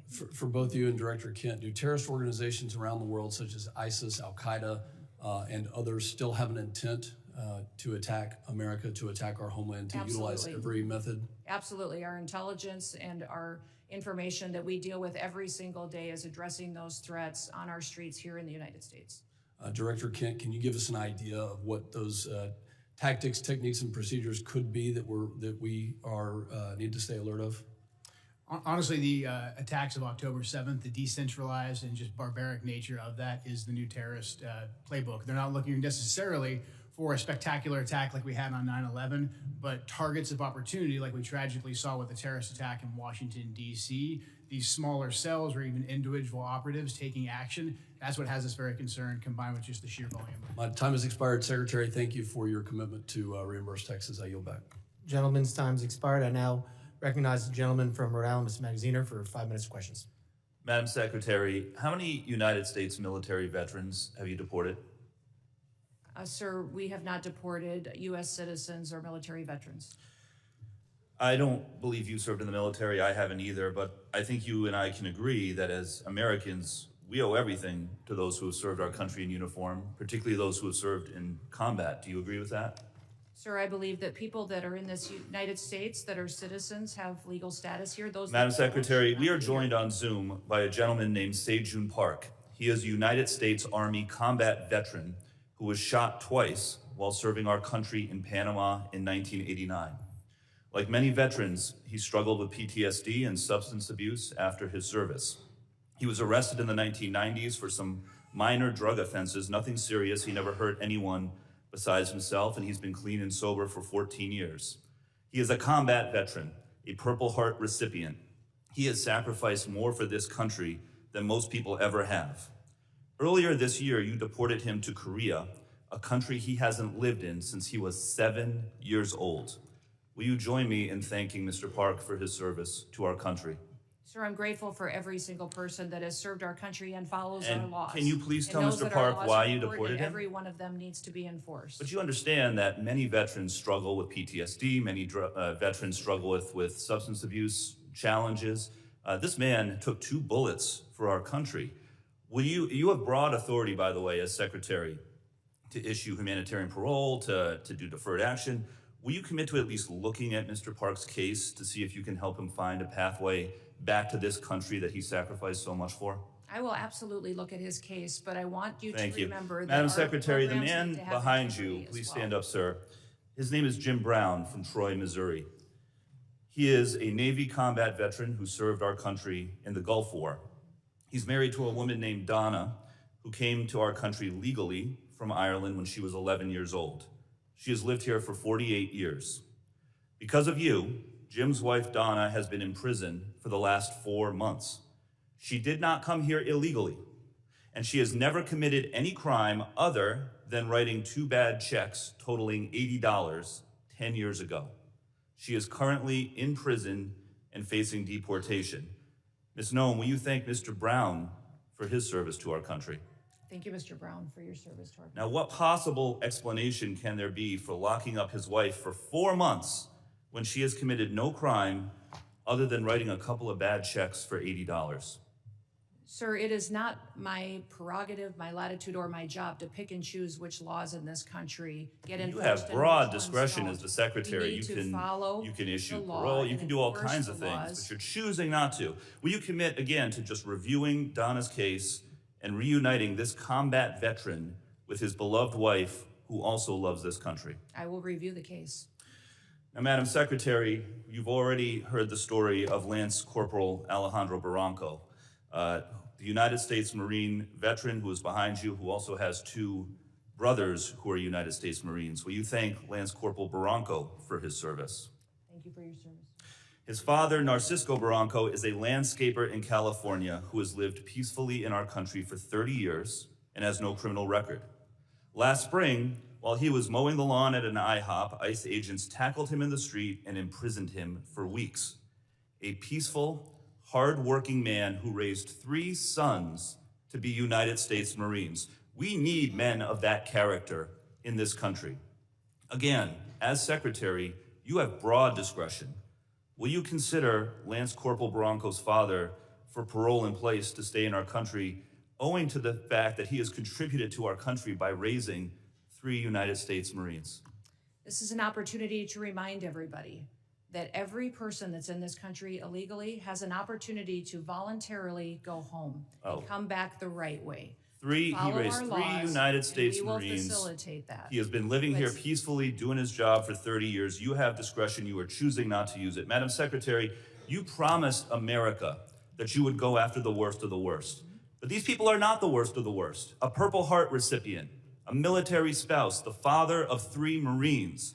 And it's not just veterans and military families. You are locking up and deporting children with cancer, mothers with babies in the NICU, United States citizens. There are many problems with your leadership, but the biggest problem is this. You don't seem to know how to tell the difference between the good guys and the bad guys. Go after the bad guys. Go after the terrorists. Do not go after veterans, Marines, children, Gentleman's United time's States expired. citizens. I yield back. Time's expired. I now recognize the gentlelady from Georgia, Ms. Green, for 5 minutes of questions. Thank you. The previously Democrat-controlled administration allowed over 13 million border crossers from over 170 countries and territories to break our laws, invade our country, rape our women and children, and murder our own people. They set all-time records for the highest number of illegal aliens ever encountered in a single day at 14,500, in a single month at 370,000, and in a single year at 3 million, not including the known gotaways. Thanks to Secretary Noem and the hard work of Tom Homan and all the brave men and women at DHS, our new Republican-controlled admin has produced the safest and most secure border our country has ever seen. Thank you very much for that. For the 7th consecutive month, U.S. Border Patrol released 0 illegal aliens into the United States. Daily average apprehensions at the southern border are 95% lower than the daily average under the last administration. 10 months under Trump has seen less apprehensions than 1 month under Biden. Since January 21 through the end of November, there have been 117,105 total enforcement encounters along the southwest border, which is nearly 40% less than the monthly average during the Biden administration. Meanwhile, there has been an 8,000 increase in death threats against ICE law enforcement. Secretary Noem, back in July, the department put out a press release titled "Worst of the Worst." Criminal proceedings begin in a case of transgender illegal alien accused of rape, child rape, not just rape, child rape of a 14-year-old boy in a sanctuary New York City bathroom. I wanted to highlight this case because it encapsulates so many different violent policies of Democrats. This is an increase in trans violence with their embrace of gender ideology, an egregious catch and release policy implemented under the last 4 years, and sanctuary cities that harbor criminal, illegal alien monsters that have raped and murdered many Americans. Can you discuss further what you're facing in these sanctuary cities and the illegal alien monsters that have been released into American communities under the Biden administration? Yeah, unfortunately, Congresswoman, we arrest individuals like that every day because they're so prevalent on our streets because of what happened under the Biden administration. Every day we're able to go out and encounter and bring to justice individuals who are raping our children, murdering our mothers, our grandmothers, our families are devastated by them. And I'm shocked at the Democrats' constant defense of these individual criminals over the American citizen that is out there just trying to live their lives, put food on the table, and live the American dream. And what we do at the Department of Homeland Security by making sure that we're out enforcing the law every day is making sure that those families get a chance to do that. So I'm so grateful for them. The 8,000% increase in death threats is real. These ICE agents and CBP officers that are out on our streets doing God's work live in these communities. They live there. These are their families and their neighbors that they're protecting, and they get up every day and do that job because they believe in their mission. They take an oath, and they are honorable men and women who are serving with greatness during a challenging time when activists and radicals attack them and put their lives in danger. I think it's shameful to see the defense of individuals who break our laws. We are a nation of laws. If we are not a nation of laws, we're no nation at all. And that is what we are doing every day, is following laws. If you guys don't like the law, go change it. That's your job. You don't complain. I was raised by a dad who said we don't complain about things. We fix them. Well, go fix them. If you don't like the law, quit bellyaching, quit hitting and attacking our ICE officers, quit going out and protesting and screaming vile things at them, quit calling them names. We wouldn't let our children do that. Go do something that actually matters by having an honest debate and changing the law. That's your jobs. You all should be fired, in my viewpoint. I agree. Thank you so much for that, Secretary Noem. Back in 2021, I was one of only 16 members who voted against the Allies Act of 2021, which increased the number of special immigrant visas for Afghan nationals and loosened vetting requirements for eligibility. This brought in over 76,000 Afghans. Director Kent, what actions are being taken to identify and remove any of the 100,000 Afghan nationals admitted under the Biden admin who may have ties to terrorism, like the one who shot 2 National Guard members, tragically killing Sarah Beckstrom here in Washington, D.C.? I'm sorry, gentlelady's time has expired, but Can he just answer? no, we're quickly? keeping everything quick to the 5 minutes. I'm sorry, but gentleman from New York is now recognized, Mr. Goldman, for 5 minutes. Secretary Noem, let's talk about the law. Do you agree that asylum is a lawful pathway to immigrate to this country? Yes or no? There's an asylum program, yes, in place. All right. So It wasn't immigrants approved under then the with Biden. ongoing asylum applications are legally in this country, correct? Excuse me, I'm sorry. Your question was? Immigrants with ongoing asylum applications are legally in this country. There are individuals in this country that have applications that And they are legally here because it's a lawful pathway, right? it's a lawful pathway. Okay, so And I if will- your department then deports anyone with an ongoing asylum application, you are violating the law, correct?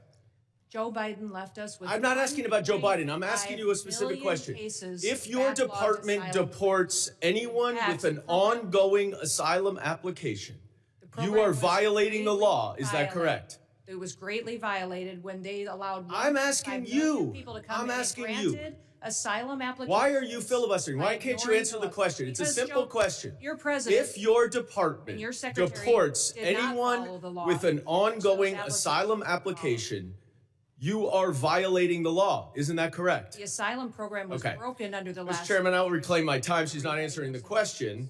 But the obvious answer is that yes, if you follow a lawful pathway, asylum is a lawful pathway. If you have an open asylum case, you are here lawfully.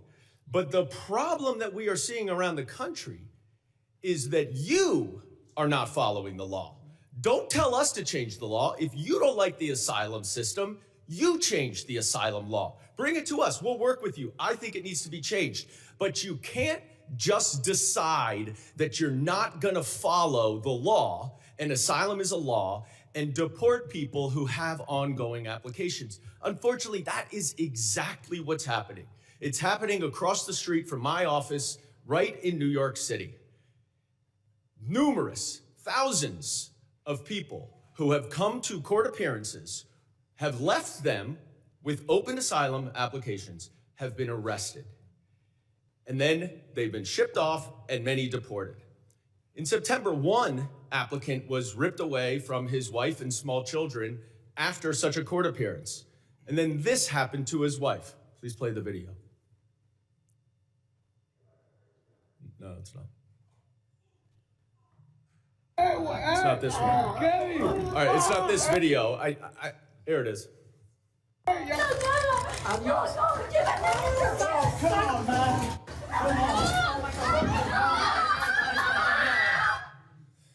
Now, after this incident, your department issued a statement that said the officer's conduct in this video is unacceptable and beneath the men and women of ICE. Our ICE law enforcement are held to the highest professional standards, and this officer is being relieved of current duties as we conduct a full investigation.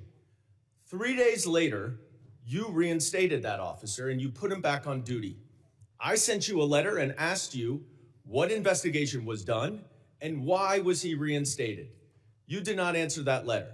So I'm going to give you an opportunity right here. to explain to me that if that officer's conduct was, quote, beneath the men and women of ICE, unquote, why did you reinstate him? Sir, that investigation was completed. I can give you that investigation and the information that you would like. This is Well, I wrote you 2 months ago. Why haven't you given it to me yet? I'm actually surprised that you haven't gotten it. I'm going to ask my staff about that. Well, you shouldn't be surprised because generally to speaking, you hundreds do and not hundreds, if respond not to thousands us. of your letters. Now, the other problem that we are Mayorkas, when he had seeing this all job, over didn't the respond to country letters for years. is that your officers are wearing masks, are dressed in plain clothes, often going around without identification. All of our officers are And identified. I'm not asking a question. I introduced the No Secret Police Act to stop this. And we now have 113 co-sponsors so that they will not be masked and that they will identify themselves. Now, you say all of them are identifying themselves. That is not the case because last month in New York City again, the NYPD officers were injured by your masked plainclothes ICE officers after they were called from 911 as residents witnessed your officers pulling individuals out of their vehicles and chasing them down the street. I also asked you what happened there. How were the NYPD officers injured by your officers? And you didn't respond. What's the answer? Sir, our individual Gentlemen's officers time are is identified. time has expired.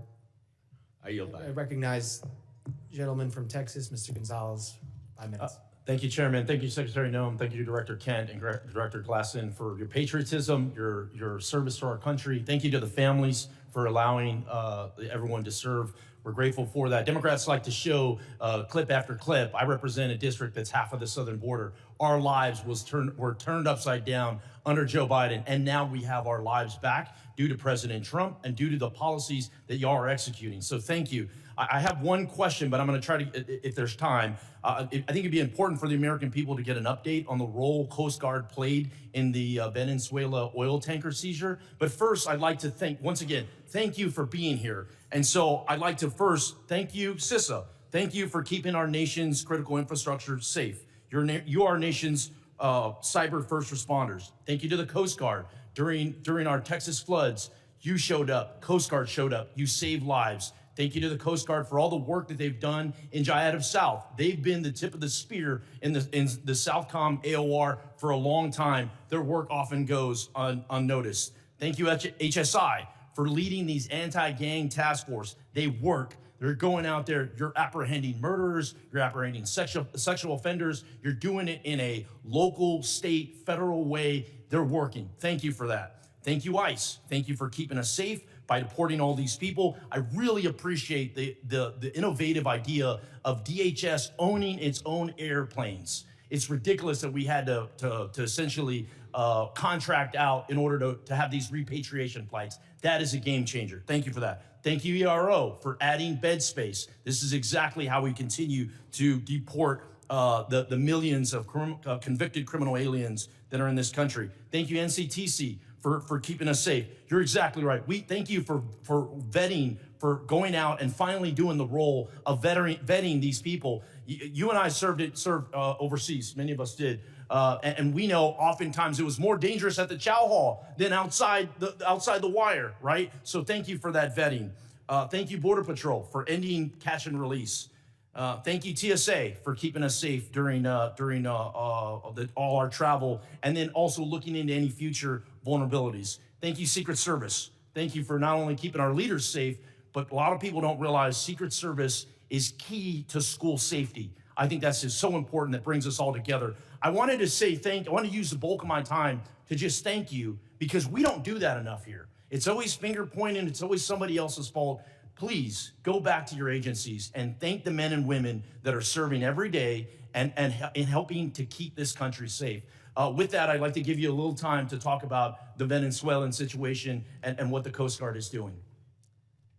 The operation that was conducted yesterday morning was a Coast Guard-led operation. It was in partnership with the Department of War and the Department of Justice, the FBI as well, and it was a successful operation directed by the president to ensure that we're pushing back on a regime that is systematically covering and flooding our country with deadly drugs and killing our next generation of Americans. Just the drugs that the Coast Guard has been able to interdict on the waters since that President Trump has been in office has been enough lethal doses of cocaine to kill 177 million Americans. That's 2/3 of our country that has been saved by blowing up, by going after and bringing to justice these individuals that are out at sea and those individuals that are funding it with a shadow fleet of sanctioned oil that should never be sold to benefit their profits and their pockets to kill Americans. Thank you for that update. For many of us that served in uniform, oftentimes it was overseas. It was in the Middle East, or it was in Asia, or it was in Europe. And I think those AORs are very important.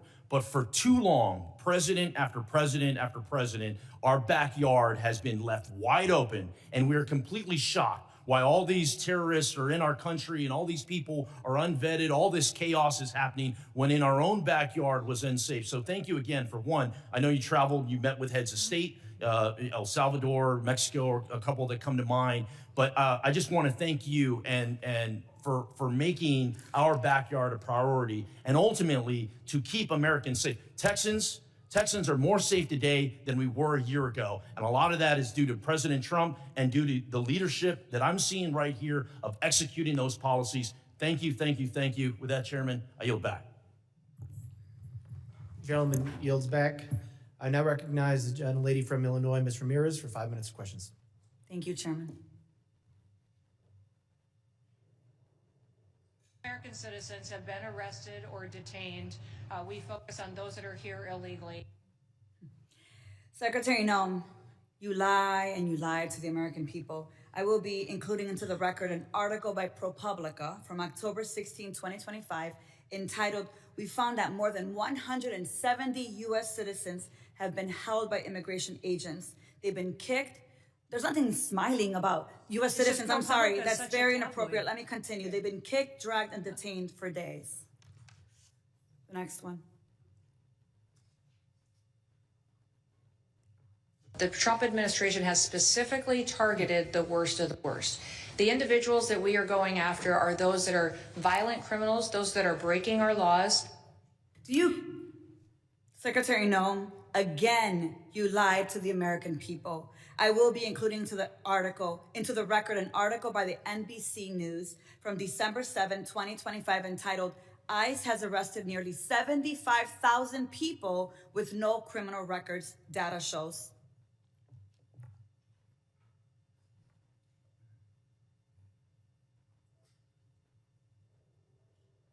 The co-equal branch of government, and it is your obligation as a member of the executive branch to honor decisions made by the highest court of the land. Yes or no, Secretary?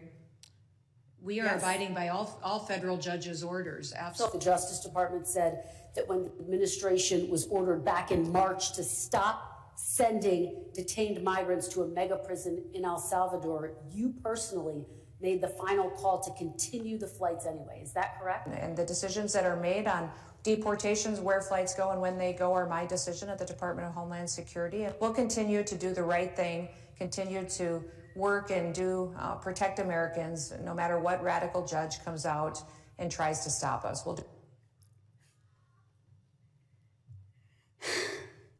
You lied on the record, and you lied to members of this committee. You violated court orders by not turning around deportation flights bound for El Salvador, where we know that hundreds of people under your leadership have reported that they were raped, they were beaten, and they nearly died. And your agents used chemical weapons in Chicago despite court orders from District Court Judge Ellis forbidding their use. Secretary Noem, you, Gregory Bovino, and your ICBP and DHS deputized agents have waged an unaccountable, unlawful, unconstitutional war against communities across the nation. Our residents have been surveilled, they've been threatened, they've been tear gassed, they've been hit with pepper balls, they've been shot, they've been subjected to warrantless arrest and precision immobilization maneuvers, they've been kidnapped and disappeared under your leadership. So we have a lot to talk about, but you and your department continue to reject congressional oversight. And you know how I know this? I know this because I've requested a meeting with ICE Field Office Director Russell Hutt. I requested a meeting with Field Office Director Samuel Olson. And when you came to Chicago on October 3rd, I publicly and formally requested a meeting with you. So I'm going to be including a letter I sent on October 3rd requesting a meeting with Secretary Noem. So Secretary Noem, I want to ask you again, will you commit to meet with me, yes or no? Yes, absolutely. Thank you. Thank you. So we have a lot to talk about, and actually my scheduler has a couple dates that I'll get to you after this meeting. I appreciate that. So look, I want to be very clear. You have misused resources appropriated by Congress. You've engaged in unethical behavior.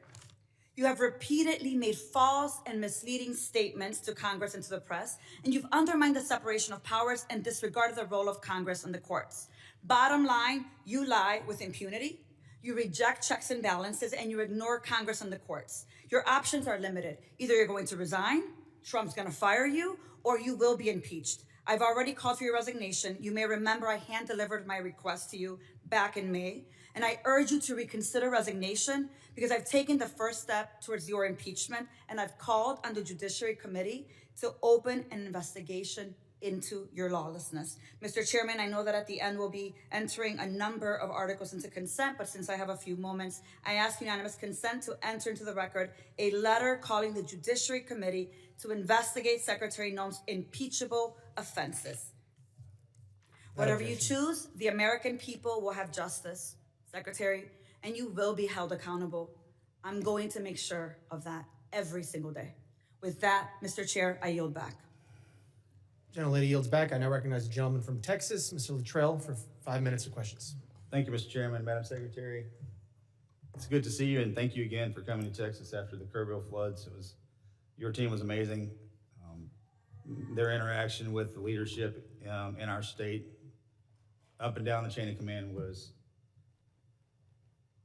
outstanding. Not something I read about, I saw it. So I'm speaking from the truth. So let's talk about worldwide threats, if you don't mind. This may go back and forth to Mr. Glasheen and Mr. Kent. My questions, first and foremost, is the nefarious actors globally, they're kind of everywhere. And as we try to protect the motherland, in the cyberspace, air, sea, and land, something's come to my attention in the committee hearing we had earlier, undersea cabling.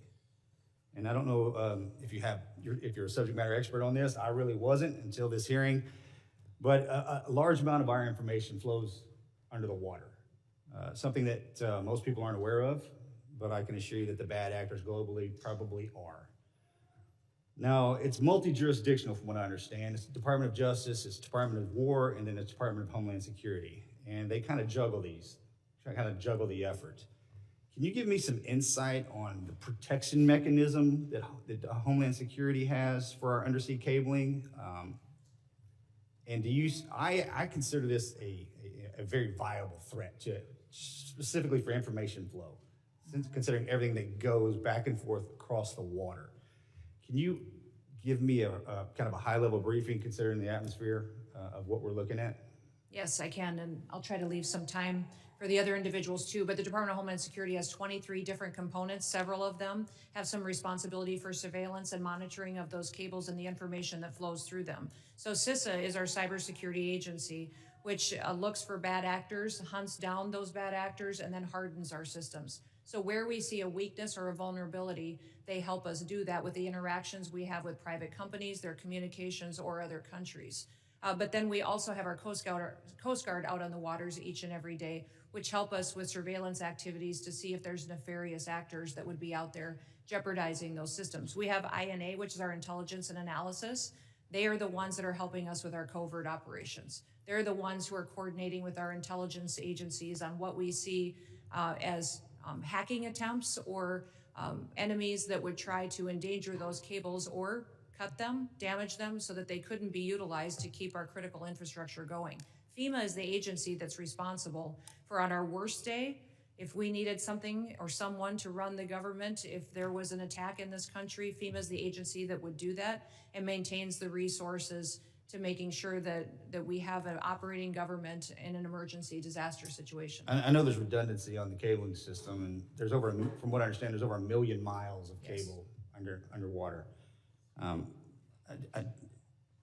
want to make sure that we have enough protection in place So the ripple effect is not catastrophic to the country. Mr. Kent, you got something to add there? I was going to shift over to Mr. Glasheen. In terms of undersea cabling, no, I do not. Okay. Mr. Glasheen, I have a question for you. So as far as trafficking, human trafficking, drug trafficking, this always hurts me to say this, but Houston, Texas is in my district, and it is the worst city in the country for sex trafficking in the country. I just cannot believe that. What is the FBI doing amongst other agencies? You just happen to sit here in front of me. And Madam Secretary, you can probably jump in on this too. Enough's enough. I understand the complexities of the World Wide Web and how these bastards are doing this, and we can't seem to grab a hold of them. What's the answer? Our HSI investigators specialize in child trafficking and human trafficking. They get up every single day and hunt down those individuals that victimize our children and partner with nonprofits and other agencies with the FBI to do that. Yes, it's shocking to me that Houston is one of the hotbeds as well. We need to take a better look at this because we're losing. I mean, we're losing so bad, I don't even know how to define it. And this has been happening. I said this exact same thing to Mr. Mayorkas, and if I was here before that, I'd say the same thing again. It's just, we have not figured it out. Mr. Glasheen, you got anything for that? Yeah, I would tell you, it's been a priority with this director. And, you know, so far this year, compared to last year, we have 300 plus human traffickers arrested, up 15%. I'm sorry, sir. Mr. Chairman, I'll yield back. I appreciate that, and I'll catch you after class. If one of the following witnesses wants to give him some time to answer that very important question, they can do that. Gentleman yields back. I now recognize the gentleman from New York, Mr. Kennedy, for 5 minutes. Thank you, Mr. Chairman. Secretary Noem, with about a year as DHS Secretary under your belt, there's no shortage of criticisms for me to choose from today. You've deported American citizens, bringing a level of inhumanity to this nation's immigration laws that I haven't seen in my lifetime. You've terrorized communities, including my own in Buffalo, New York, vowing to go after the worst of the worst, but instead detaining women, children, and hardworking individuals in pursuit of the American dream. You've botched a response to one of the most devastating floods we've seen, an extreme weather event along the Guadalupe River that took more than 130 innocent lives, including more than 35 children. Central Texas waited days for your agency to respond because of the reckless policies you've implemented. Your FEMA lead was missing in action, completely unreachable, as were FEMA's call lines, with 84% of calls unanswered on July 7th, 3 days after the floods. FEMA personnel, despite your slashing of their ranks, who were ready and willing to help, waited days to spring into action because of your policies. Disasters do not wait for bureaucracy. Your abysmal performance goes beyond your woeful disaster response. You've also taken a sledgehammer to FEMA's recovery, preparedness, and mitigation missions. You canceled more than $4 billion in building resilient infrastructure in communities funds, a program that helps communities reduce their risk of natural disasters. You withheld millions in FEMA funds for emergency alerting infrastructure found to be in violation of the Impound Control Act. You, perhaps most critical to my state of New York, canceled more than 90% of New York State's Homeland Security Program funding, including $134 million in urban area security initiative funds for New York City's greater metropolitan areas. You have mismanaged these grants to the point where cities and states, including New York, are suing you to recover counterterrorism funding that's lawfully theirs and that Congress intended for them to receive. It's a tragedy that we're here today discussing these cuts to counterterrorism and security grant funds for a city that was the main site of the September 11th attacks, the entire reason your department was established in the first place. As the ranking member of the Subcommittee on Emergency Management, it's my responsibility to show the American public how you've systemically upended FEMA and emergency preparedness as we know it. So I have a couple of questions. Simple yes or no answer will suffice. Would you agree with the national security officials' assessment that the United States has been operating in a heightened threat environment for several years now. Yes. Yes or no? Would you say New York City is susceptible to these kinds of security threats? Yes, and that's why they should spend So with New York City being the number one terrorist target in the nation, the federal government gave them with New York City being the number one, I reclaim my time, with New York City being the number one security threat in this nation, it's unconscionable that you would cut $134 million in urban area security initiative funding for the city of New York.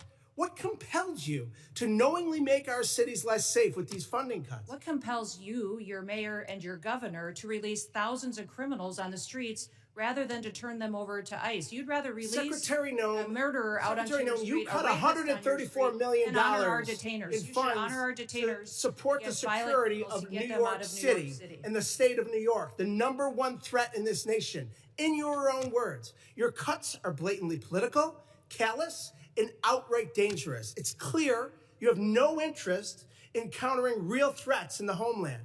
While high-risk cities and disaster zones wait for help, you've devoted the past 11 months of violent raids, anti-police policies, and nonstop photo ops. You've brought shame to a department that was created after 9/11 in a time of unity to protect our people. Your failure to lead is a direct threat to the homeland security in our nation, and you should resign immediately. I yield back. Gentleman yields back. I now recognize the gentleman from Alabama, Mr. Strong, for 5 minutes of questions. Thank you, Mr. Chairman, ranking member, and members of this committee. I thank you, too, to our witnesses for being here today, for your work to protect the homeland in an increasingly complex threat environment. My question today focuses specifically on the evolving drone threat. Mr.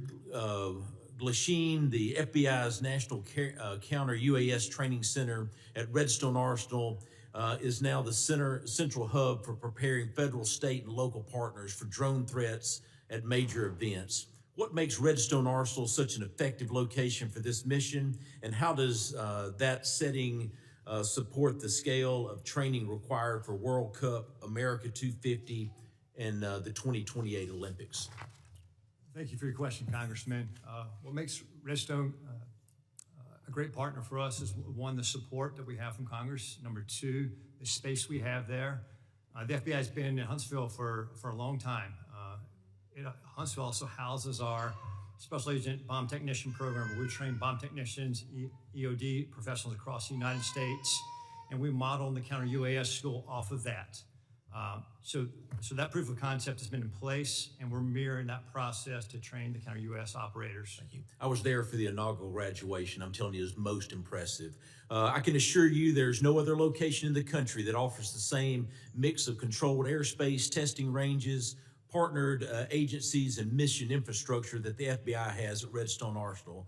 Counter-UAS has the ability in Huntsville to jam, block, drop, intercept, and do forensics. As demand for this specialized training grows, what investment should Congress prioritize to ensure long-term stability for this mission at Redstone? I'd say yesterday, or the legislation in front of, I think, the Senate right now for the NDA, for the authorities, that'd be the first step to give us the ability to lawfully use the counter-UAS authorities. I think additionally, is just like the computer technology, it evolves with the months. And so the counter-UAS technology is going to change, so have the appropriate funding and support to stay up with that technology so we can mitigate the threats that our nation faces. Thank you. Those graduates were from all over the country, and it was most impressive. Secretary Noem, this committee has failed to thank you for your faithful service to America. The southern border is closed. Human smugglers, drug traffickers, and illegal aliens that invaded this country from more than 160 different countries are being returned to the country of their origin.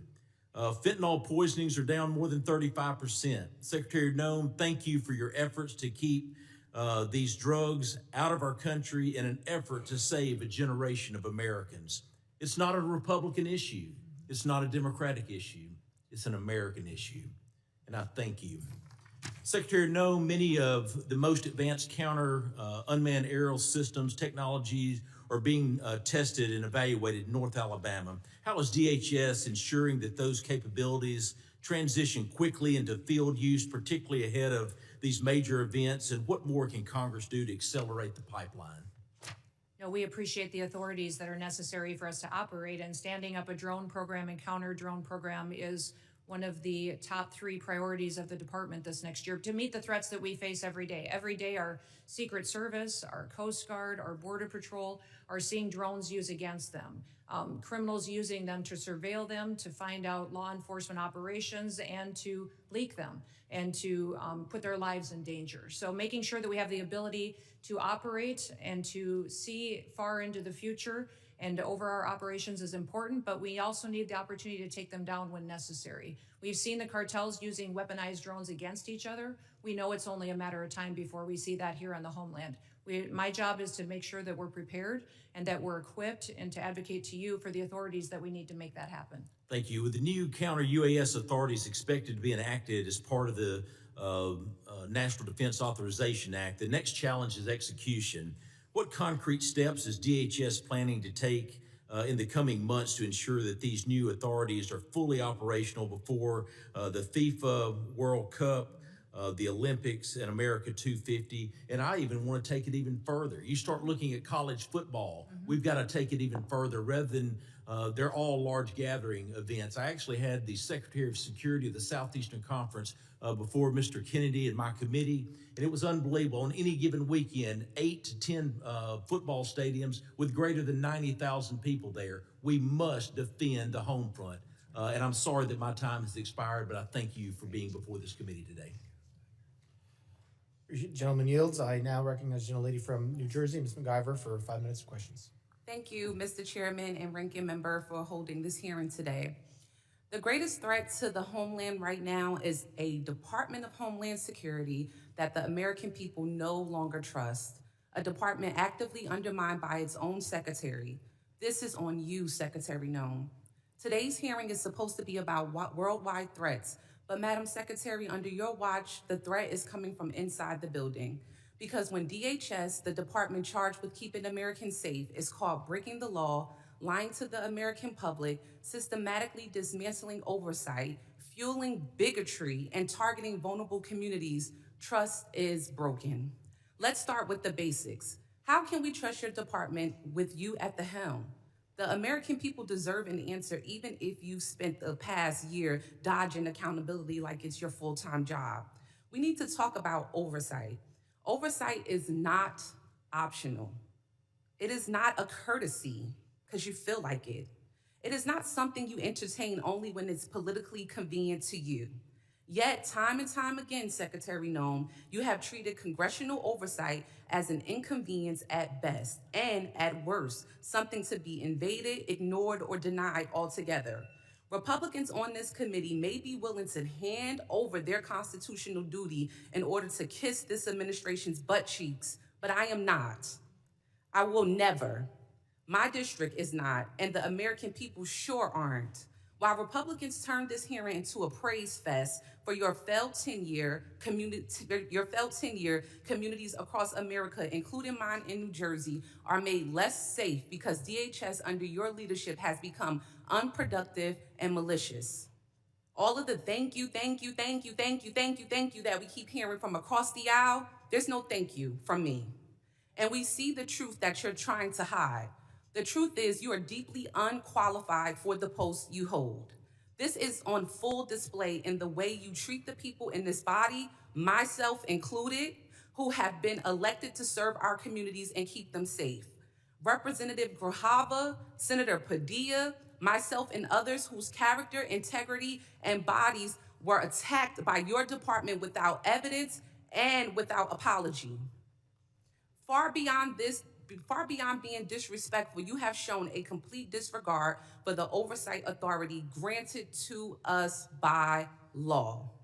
You have repeatedly shown that you will target whoever you want, whenever you want, without accountability. Members of Congress, members of our communities, and even American citizens, as many of my colleagues have continued to point out today. Secretary Noem, that's not leadership. That's not democracy. And that is not how this works. Again, this is not just about you. Don't want you to think this is just a pick on you day. This is about the Trump administration that has turned DHS into a political weapon. So I'll ask you this. Is Trump embarrassed by your tenure, or is this exactly the kind of god-awful leadership he wants at DHS? Yes or no? Ma'am, we've already conducted more oversight visits. No. It's a yes or no. Yes or no. Okay, Secretary Noem, this is my time to talk, not your time to talk. I reclaim my time. I reclaim my time. I reclaim my time. Chair, I reclaim my time. Secretary Noem, DHS is breaking the law, hiding information from Congress, and shutting out oversight. So let me ask you, how can the American people trust your department with you at the helm with this kind of behavior? The American people absolutely trust this department to keep them safe. And we are showing that every day by the support we get across the country, the amount of people that we're recruiting to all of our different agencies. Thank you, Secretary Noem. Do you agree that using DHS resources to target members of Congress is an abuse of power?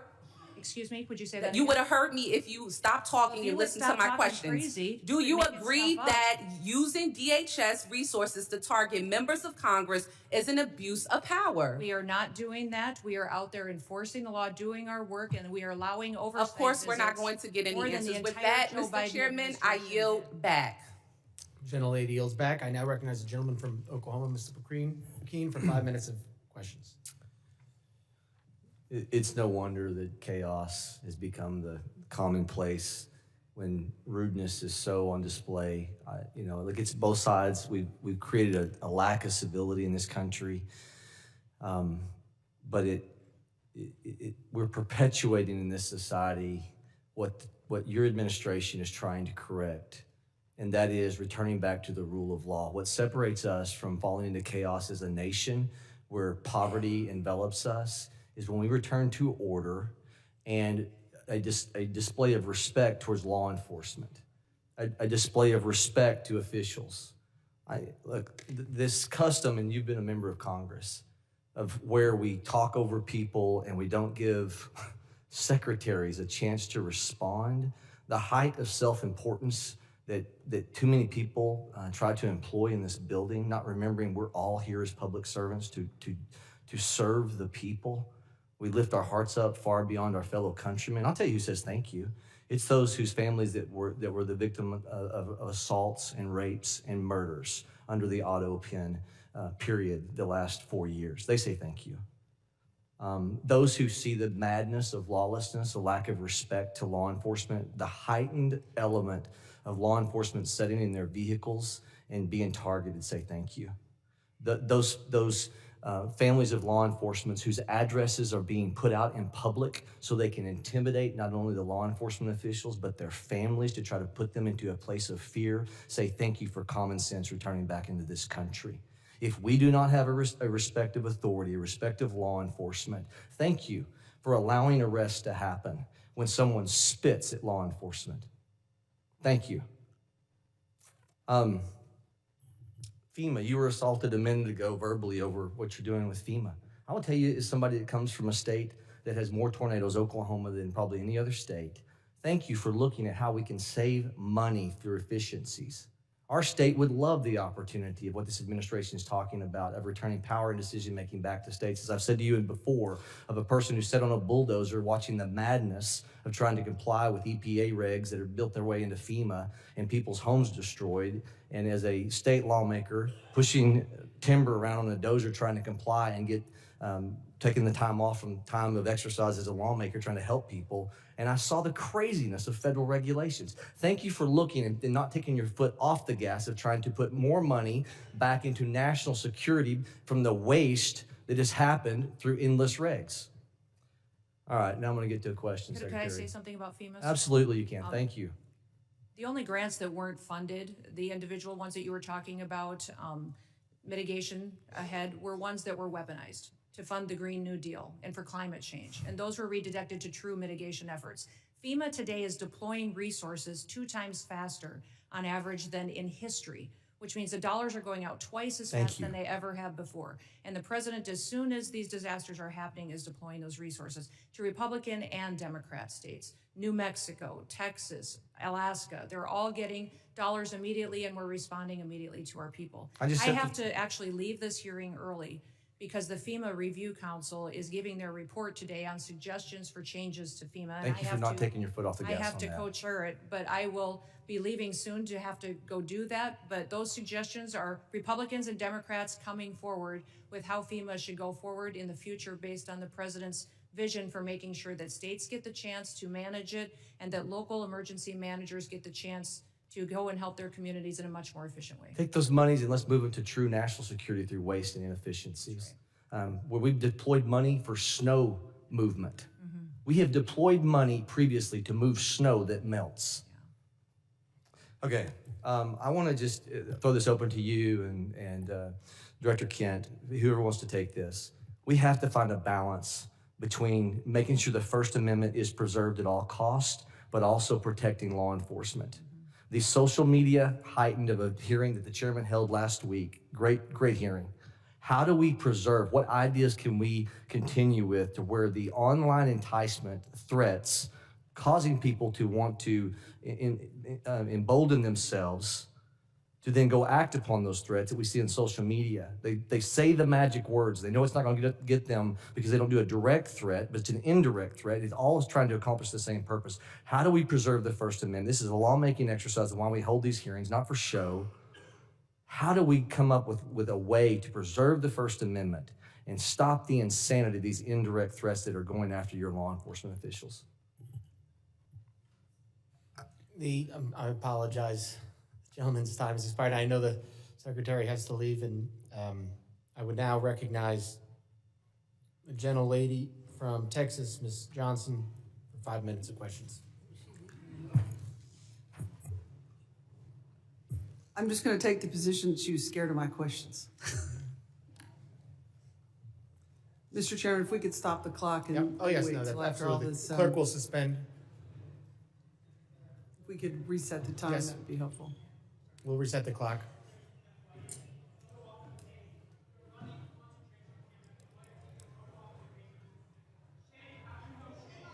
Gentlelady, prepared?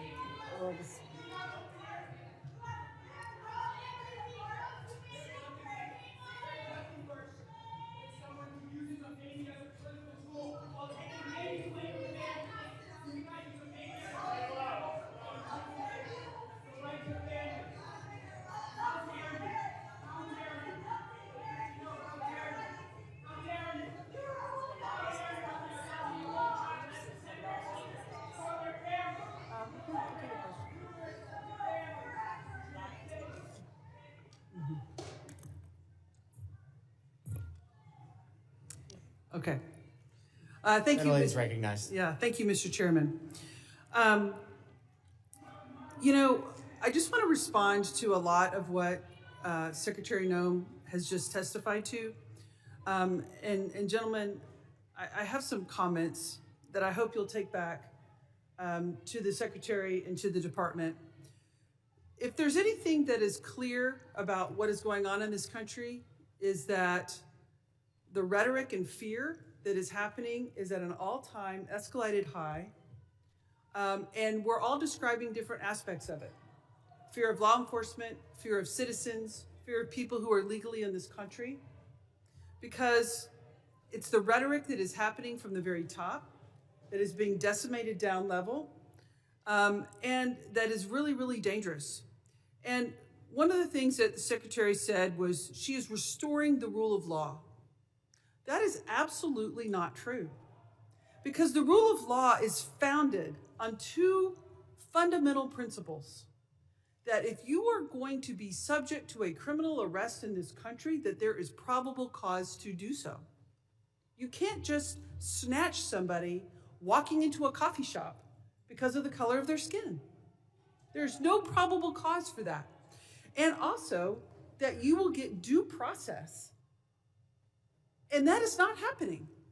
And so what you're seeing is an overwhelming frustration of the American people in this country that the lack of respect and regard for the rule of law by this administration, and in particular by this secretary, is at a level that we have never seen and violates all of the constitutional norms and all of the principles of legal fairness in this country. And you're seeing that manifest itself in threats to law enforcement and bubbling over because people are frustrated. And they are channeling that frustration because the administration is not listening and is only doubling down on the rhetoric. You know, this notion that I think my colleagues highlighted that we're only going to pursue serious threats. It's just not true. I visited an ICE facility outside of Dallas, and over 70% of them were classified as the lowest threat level, as never having a criminal record at all. But yet they were there because of the color of their skin. There was not a probable cause. They're not a threat to this country. They have no criminal history at all. I fully support, as does everyone on this committee, Homeland Security focusing on threats to our national security. We want cybersecurity. We want terroristic threats from abroad to be stopped. Absolutely. None of us want a recreation of 9/11, but we also do not want, under any level, the trampling of our constitutional rights and the legal system of due process. I have a poster here to highlight 3 American citizens that were arrested by ICE who had done nothing wrong. They presented themselves as American citizens, but yet were still trampled, assault. One had broken ribs, a brain injury, an older gentleman by being knocked down to the ground after he said, "I'm an American citizen." But yet they did not stop. And that is a huge problem. When somebody says, "I'm an American citizen," to ICE, and ICE does not stop and continues to assault them and physically berate them and then hold them for days and days on end without a due process hearing, that is a problem. And it is not stopping. We have brought these concerns to the Secretary and to agencies like yourself in these hearings time and time again through multiple letters. We've all written letters that have gone unresponded because this cannot happen in our country. And the reality of it is, in any law enforcement situation, and what we have happening out into the public is there are ICE agents and there are Border Patrol agents that are doing their great job. They're doing what they're supposed to do. But they're also bad actors. There are people who are exceeding their authority. The power's gone to their head. The intimidation is outrageous. And there's no effort to rein them in by the FBI. There's no effort to rein them in by the Homeland Security. There's no effort to overcorrect. Just like one of my colleagues highlighted, the reinstatement of one that was inappropriate. And these efforts are breaking down the trust of the American people. I hope you take these concerns back because they need to be addressed if we're going to address the violence in this country. I yield back. Gentlelady yields back. I now recognize the gentleman from Arizona, Mr. Creighton. Thank you, Mr. Chairman, for holding this committee hearing today. Thank you for the witnesses. Director Kent, you talked about what keeps you up at night. I believe you said, we don't know who came into the country in the last 4 years. And we've cited several times in this hearing that about 15 to 20 million people came into this country under the last administration. And something that you said actually shocked me. You said that 18,000 known and suspected terrorists entered into the country during the Biden administration. Is that correct? That's correct. That's deeply concerning, but I'm really not surprised. Many of us in this committee said that's exactly what was going to happen. I didn't know that those numbers would be as high as they are. One of the other things that really concerns me about what's going on in this country is we continue to let people into this country that do not want to assimilate to our culture and want to harm Americans. I want to go ahead and play a video.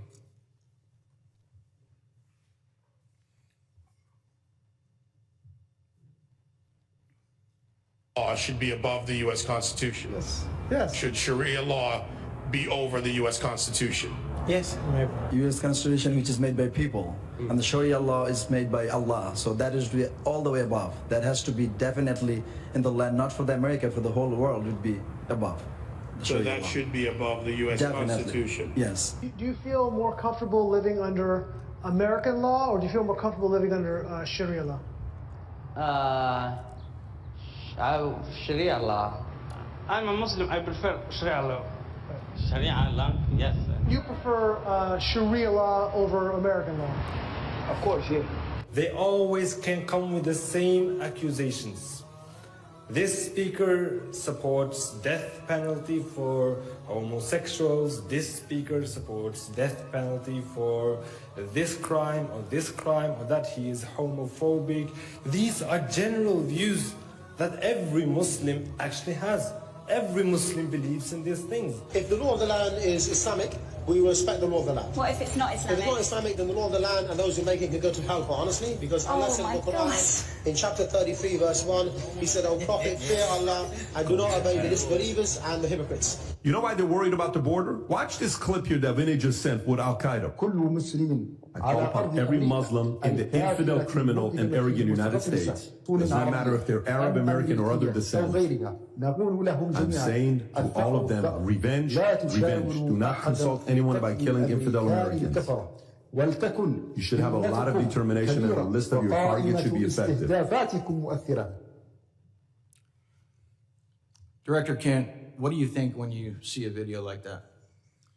I think we didn't have control of our borders, and we don't know who's come into our country. However, we have had around 2.7 million individuals from Muslim countries and Muslim regions who came in under the Biden administration, who went through minimal to no vetting whatsoever, who probably share values like the folks that you saw on the screen. Director Kent, are you aware that when we invite people into this country and they become citizens, they swear an oath to defend and support the Constitution and the laws of the United States of America and against all enemies, foreign and domestic? Yes. What do you believe the long-term consequences will be if the United States continues admitting individuals who either openly reject assimilation into American civic culture or who falsely swear an oath to uphold the Constitution despite having no intention of honoring it? We simply won't have a country anymore as we know it. I think we can look to Europe and to the UK to see exactly where this leads. I agree 100%. Director Kent, are you aware of some of the differences between U.S. Constitution and common law interpretations of the Sharia law? I am broadly, yeah. What are the differences in your opinion, and I know you're not a doctorate on this subject, but between the First Amendment, which guarantees freedom of speech and the press, including the right to criticize religions, religious texts, and public figures without government punishment? Yeah, the freedom of speech, I think, is huge because you don't have that under Sharia law, and you also don't have the assumption of innocence under Sharia law as we do. Many interpretations of Sharia, blasphemy, criticism of the Quran or the Prophet Muhammad can be a serious offense, sometimes punishable by death. And there are many others that I don't have time to get to, but I wanted to bring that up today so that Americans understand the differences and why we need to be very careful about who we let into this country. I thank you guys for the work you do. I thank you for those underneath you working so hard to keep the American citizens and people safe. Thank you, Mr. Chairman. I yield back. Gentleman yields back, and I remind if you don't get to questions that you want to ask, you can submit them for the record. So we can do that at the end. I now recognize the gentleman from Puerto Rico, Mr. Hernandez, for 5 minutes of questions. I have some matters of interest regarding immigration and FEMA, but before that, Mr. Kent, does the Bible say anything about freedom of speech? Not a biblical scholar. I don't think it does, and I'm concerned about singling out Muslims and specific religions to talk about how their religious dogma conflicts with our laws and constitutions. I lament that Ms. Noem has had to leave early today, but I wanted to talk about the atrocities that the DHS's immigration enforcement and the pain it is causing in places like my home district of Puerto Rico. Just a few weeks ago, we witnessed ICE shove a pregnant woman. I cannot imagine, as an expecting father myself, the anxiety that that family must have gone through when they took that person to the hospital and treated her for her injuries. Also, a few weeks ago, CBP detained Aracelis Terrero from the streets of Cabo Rojo. They put her on a plane, they sent her to Texas. She was in a detention facility. She was removed from the detainee location service, and she was not allowed to contact her attorney. Ms. Terrero was a domestic violence victim who was in Puerto Rico with a legal work permit. And I wanted to ask Ms. Noem if DHS policies allow CBP agents to detain persons who are legally in the United States. I wanted to ask Ms. Noem the legal authority behind the detention of Aracelis Terrero. I wanted to ask Ms. Noem why she was removed from the detainee location system. I wanted to ask Ms. Noem why Aracelis Terrero was not allowed to contact her attorney. Unfortunately, I predict that she would not have given us adequate answers based on the answers that she has provided to my colleagues here today. Now, I also wanted to raise a concern with Ms. Noem regarding TSA agents. In Puerto Rico, I witnessed how many TSA agents worked arduously without pay during the government shutdown, and how her announcement that they would get $10,000 as a bonus for working without pay during the pandemic actually created the opposite effect of boosting morale, because it was so selective that it excluded apparently most workers. And finally, I wanted to raise the concerns of red and blue mayors from Puerto Rico. I emphasize red and blue mayors, Republican and Democratic mayors, regarding her recent secret policy regarding transactions or grants for FEMA money that exceed $100,000. So to their surprise, they found out that grants and funding assignments exceeding $100,000 would now need to be approved by Secretary Noem. But there was no transparency regarding that rule. And we have no information regarding the application and the enforcement of that rule. And I sent her a letter with 15 other members asking those questions, and I got a letter in response that has no answers to these questions. And I wanted to urge her to reconsider this policy that is delaying aid and reconstruction funds for the people of Puerto Rico, which are still suffering 9 years after Hurricane Maria, and that this is affecting Republicans and Democrats, that reconstruction should not have a party ID, and that instead of fighting the bureaucracy, this has made the bureaucracy worse. But unfortunately, Secretary Noem left early, and we are left expecting these answers. Thank you, and with that, I yield back. The gentleman yields back. I now recognize the gentleman from Tennessee, Mr. Ogles, for 5 minutes of questions. Thank you, Mr. Chairman, and thank you to the witnesses. Let's be clear. The United States of America is safer today because of President Trump.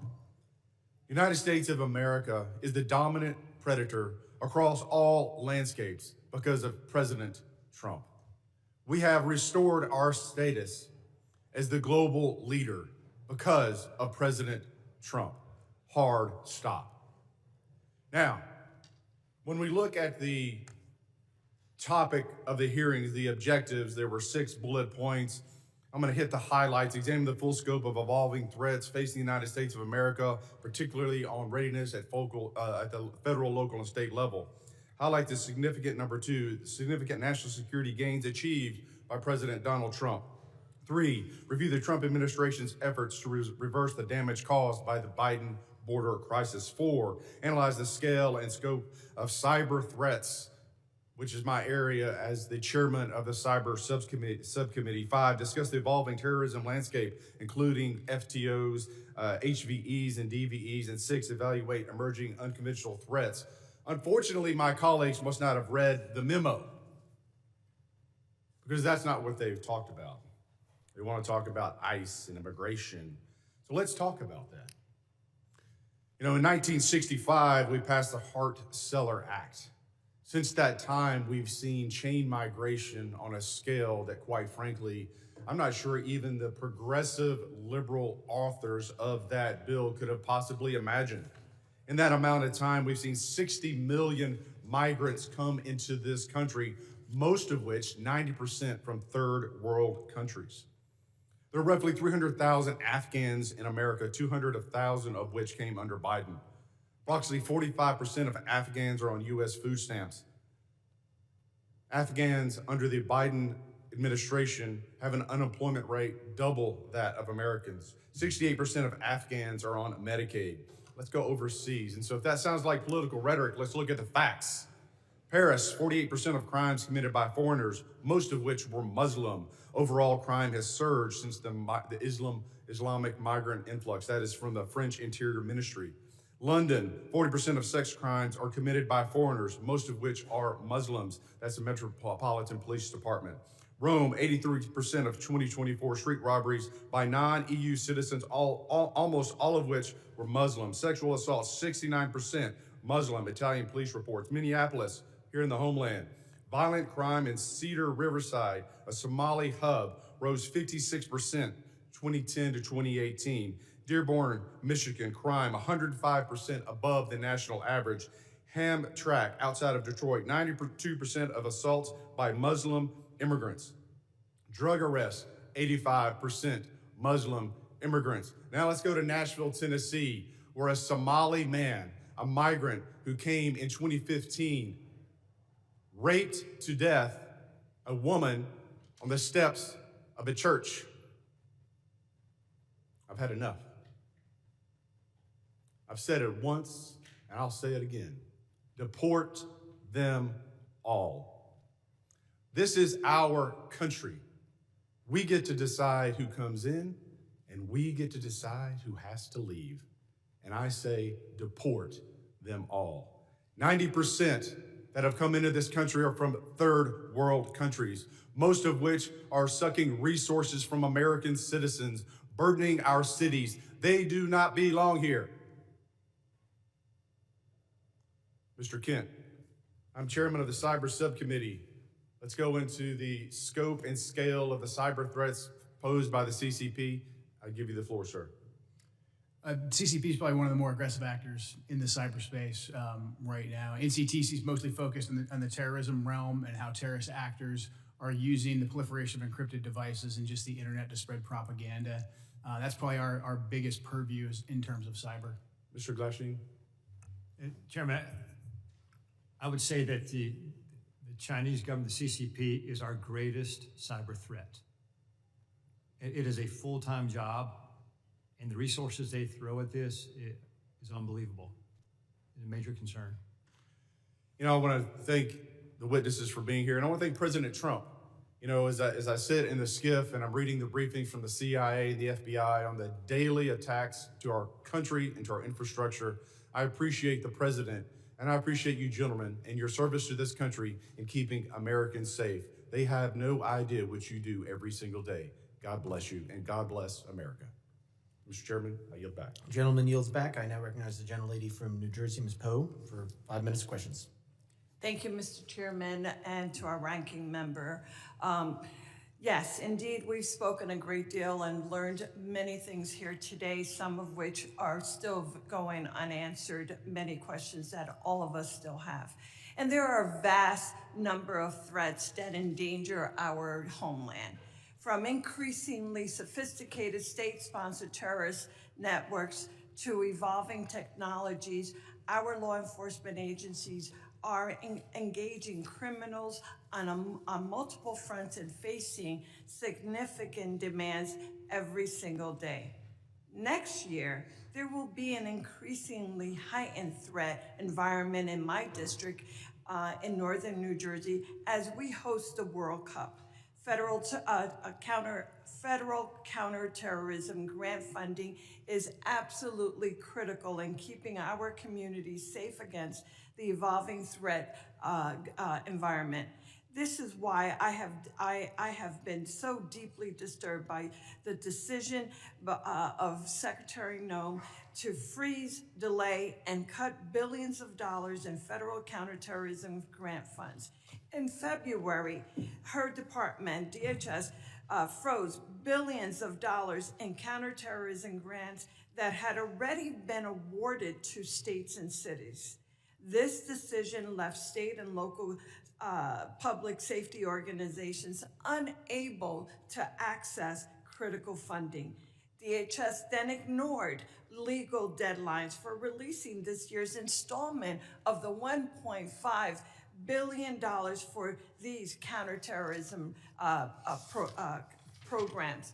And when DHS finally released this funding, She abruptly and illegally slashed funding to states with Democratic governors like New Jersey.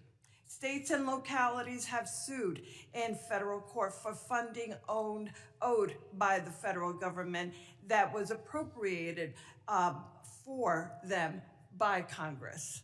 In October, I sent a letter to Secretary Noem, and if she was here, I would be saying this directly to her, signed by all of my Democratic colleagues in New Jersey's delegation, demanding that she stop playing politics with federal counterterrorism funding and immediately restore New Jersey's allocation. Specifically, I'm referring to the 50% cut to New Jersey's allocation of the Homeland Security Grant Program, which includes the Urban Area Security Initiative and the State Homeland Security Program. This is the single largest preparation grant program in the Federal Emergency Management Agency. New Jersey has relied on these federal grants to respond and prepared against terrorist attack.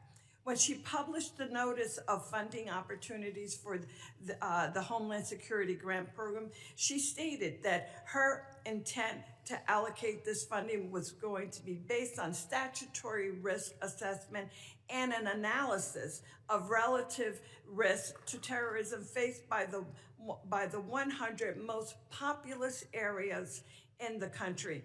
Under this process, New Jersey was preliminarily allocated around $19 million, but DHS final award notification, our state received just $9 million. The final award notification failed to explain why such drastic cuts were made. Instead, she simply stated that it was done, quote, per DHS directive. To this day, we have still not received, I have not received a response to my letter. And I absolutely cannot understand and am so incredibly disappointed by the fact that this administration continues to try and attempt to walk all over this body. Congress is Article 1 branch, and we demand that we've received the respect that is due and that she respond to the questions, and that is her responsibility and her job.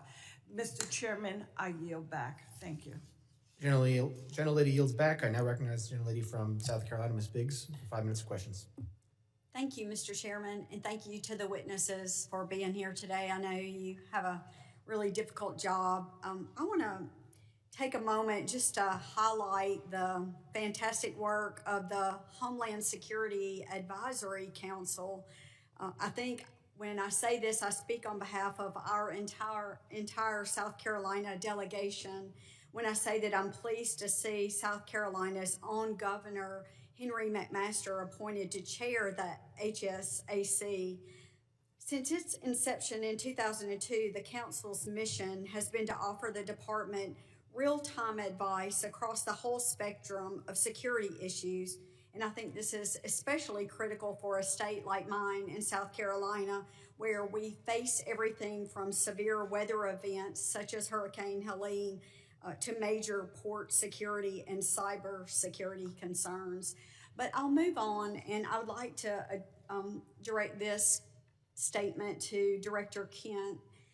China is and has been for quite some time the primary great power competitor to the U.S. I think some of my colleagues have already established that today. And I think we've identified the pacing challenge for our national security strategies.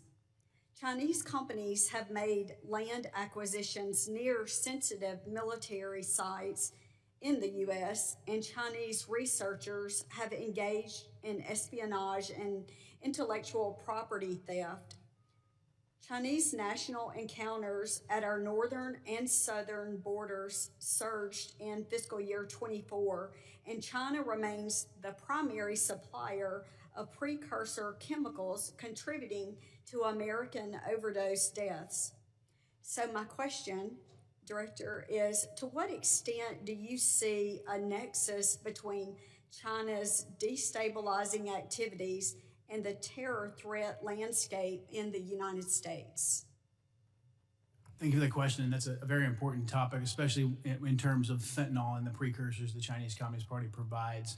Working directly with the cartels, we have agents of the Chinese Communist Party, some directly affiliated and some indirectly affiliated, that are working with the cartels to continue to change essentially the recipe of the fentanyl. Because as we designate these different precursors and they kind of fall off the market or become more regulated, these advanced chemists will then come into play, and they're the ones that provide the new ingredients, the new ways to manufacture fentanyl that kills American citizens. So this is something that we are looking at, in particular, the relationship between these Chinese actors and the Mexican drug cartels. Well, thank you so much. And sir, if you have any additional information, I'd be happy to hear. Yes, ma'am. Thanks for the opportunity. I think to your question is, if our country is destabilized, it creates a lot of vulnerabilities for us. And whether it be the fentanyl is what you're talking about here, it could definitely affect our national security. Regarding the fentanyl, one thing Director Patel recently did is we've recognized the challenge that fentanyl faces in the United States. And instead of continuing to address the symptom, look at the root of the problem. He recently went over to China, met with his counterparts in MSP, and they agreed to put 13 precursor chemicals on an export control list. And if we can prevent the chemicals and the precursors coming to the United States or into the, Mexico or anyone that puts together the fentanyl that comes into the United States, that can have a greater effect to reduce that threat to the United States. Well, thank you so much, and I appreciate you being here and hope you realize how important your work is. And I know the district, my 3rd district of South Carolina, is counting on you to continue that hard work. I yield back, sir. General Lady yields back. I now recognize the gentleman from Virginia, Ms. Walkinshaw, for 5 minutes of questions. Thank you, Mr. Chairman. I regret that Secretary Noem tapped out after 2 hours, but nonetheless, I want to focus on an issue that I think is really important. The misuse of taxpayer funds and the steering of DHS funds to politically connected firms tied to the Secretary's office, while hiding that activity from the American people. Secretary Noem has been criticized by members of her own party and by the Trump administration for being slow and ineffective when Americans actually need her help. Republican Senator Tom Tillis said she was, quote, slow off the mark in getting disaster aid out the door. A senior administration official recently told Politico that there was, quote, some fishy stuff going on with money at DHS. And the veto authority she handed to Corey Lewandowski over contracts and grants has delayed life-saving resources after disasters. So when it comes to helping disaster victims, she's been slow and ineffective. But when it came to spending money on her own image and then funneling that money to her friends and her political allies, she moved with remarkable speed.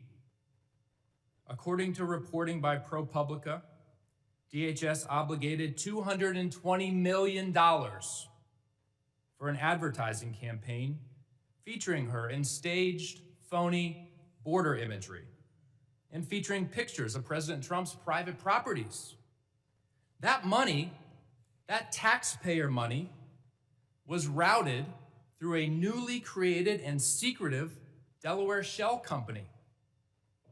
It was then secretly funneled from that shell company to a firm with direct political and personal ties to her office and her political operation. That firm is called the Strategy Group. This situation has all of the elements of political corruption.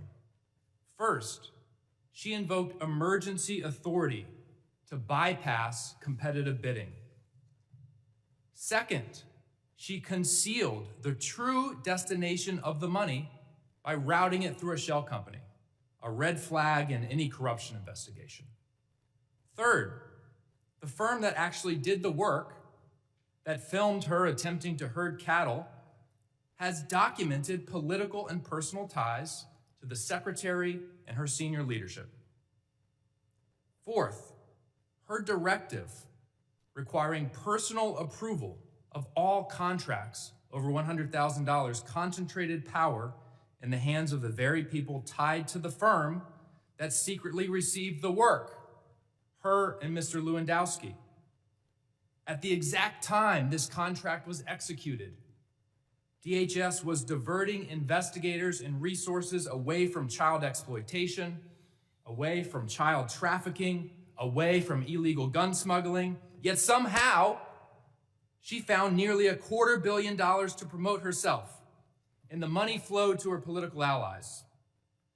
A federal contracting law expert, quoted in ProPublica, summarized it plainly. It's corrupt is the word. That's what I would have liked to ask the secretary about today. I would have asked if she personally approved the money that flowed to her political and personal allies. I would have asked if whether when she was governor of South Dakota in 2023 and the same firm got $8.5 million of taxpayer money, whether she steered the money to them. Because an official in her administration said she did. That's what I would have asked her. But she had to leave early. Mr. Glasheen, are you familiar with the Proud Boys? I'm familiar with the name, yeah, Proud Boys. Okay, does the FBI still designate the Proud Boys as an extremist organization? They did in 2018 in President Trump's first term. We are in the process right now of changing our categories for domestic terrorism. So they're no longer designated as an extremist organization. The FBI designated them an extremist organization in 2018. Has that changed? I'm not aware that they did that. It's all over the media, sir. It's widely reported. Can you get back to me on that? Sure will. All right, thank you. Gentleman yields back. I now recognize gentleman from North Carolina who's not for 5 minutes of questions. Thank you, Mr. Chairman. Before I go into my line of questioning, it's worth notice that the previous administration labeled Catholic churches and charities as domestic terrorists, and there was no outrage about that from the other side of the aisle. But regards to today's hearing, threats that currently face the country, we have millions of people in this country right now who will harm the country either with specific intent or by natural effect. There's a refusal to assimilate. There's a disdain for Western values. There's even a disdain for this country. We've seen it recently in the unfortunate but staggering case that we've become aware of in Minnesota. Somalian groups who have come here to defraud the United States to the tune of billions of dollars, submitting fake invoices, at least motivated in part for personal enrichment, and then to fund terrorist groups back home, our adversaries. And one of the points that I find most disgraceful from the other side of the aisle, they would rather talk about Secretary Noem rather than these threats that we are trying to combat.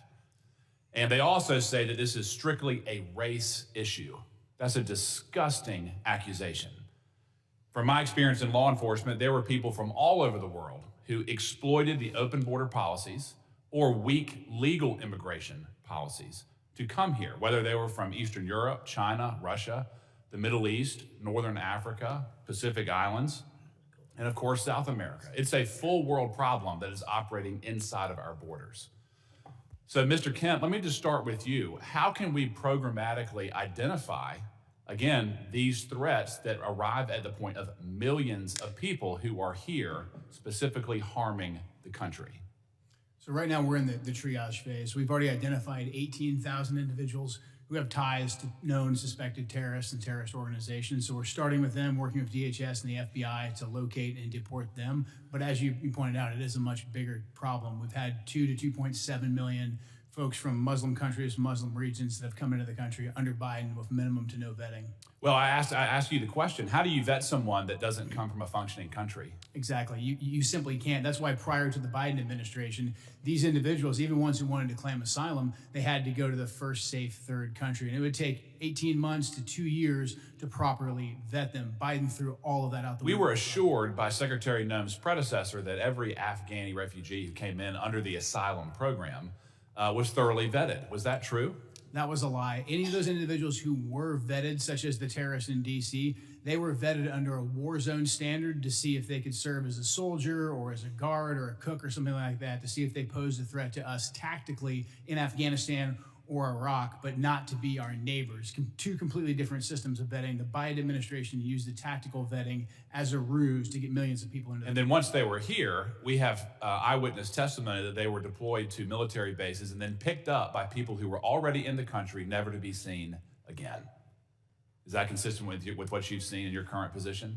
Absolutely. We're having a hard time running down where a lot of these individuals are. That's why we haven't been able to locate and deport all of them rapidly. What tools can we assist you with in identifying these self-radicalizing circles who are inside the country currently? One thing that I want to be sure that the people who are watching this know is that the shooter who committed the act of terrorism against the 2 National Guard members, he was radicalized here. Yeah. How are we going to identify, again, the people who are inside of our own borders, empowering our enemies to commit harm inside this country? Right now, the Trump administration has essentially gone back to letting us enforce laws, letting us enforce immigration standards, and letting us vet people. What I would like to emphasize to this committee and to the American people is that we simply cannot go back and retroactively vet these millions of folks that came in under Joe Biden. We have to locate them and we have to deport them as soon as we possibly can. Those who want to reapply, they can have the opportunity to reapply. So in terms of what we need, we just need the longitude to do our jobs. We're getting that from the Trump administration, and we appreciate the support of this committee. Yep. Mr. Glasheen, I want to give you a time to answer. In terms of the types of domestic terror that we currently face inside of our own borders, can you briefly describe that with the remaining minute that I have? Yeah, and thanks for the opportunity. I want to make very clear, I know the question came up earlier about designating the Proud Boys. The FBI doesn't designate domestic terror groups. We don't do that. That wasn't a serious line of questions. We investigate people. Yes. And the common component there is violence. So I'll make that very clear. And so in terms of regarding the domestic terrorism threat, we have over 1,700 domestic terrorism investigations in the U.S. And with respect to Antifa, which was asked earlier, we have approximately 70 Antifa investigations.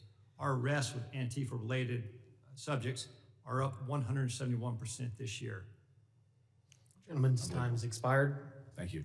I now recognize gentleman from Louisiana, Mr. Carter. 5 minutes of questions. Thank you, Mr. Chairman. Thank you, witnesses, for being here. I represent the New Orleans region where we welcome partnership. We do not welcome occupation.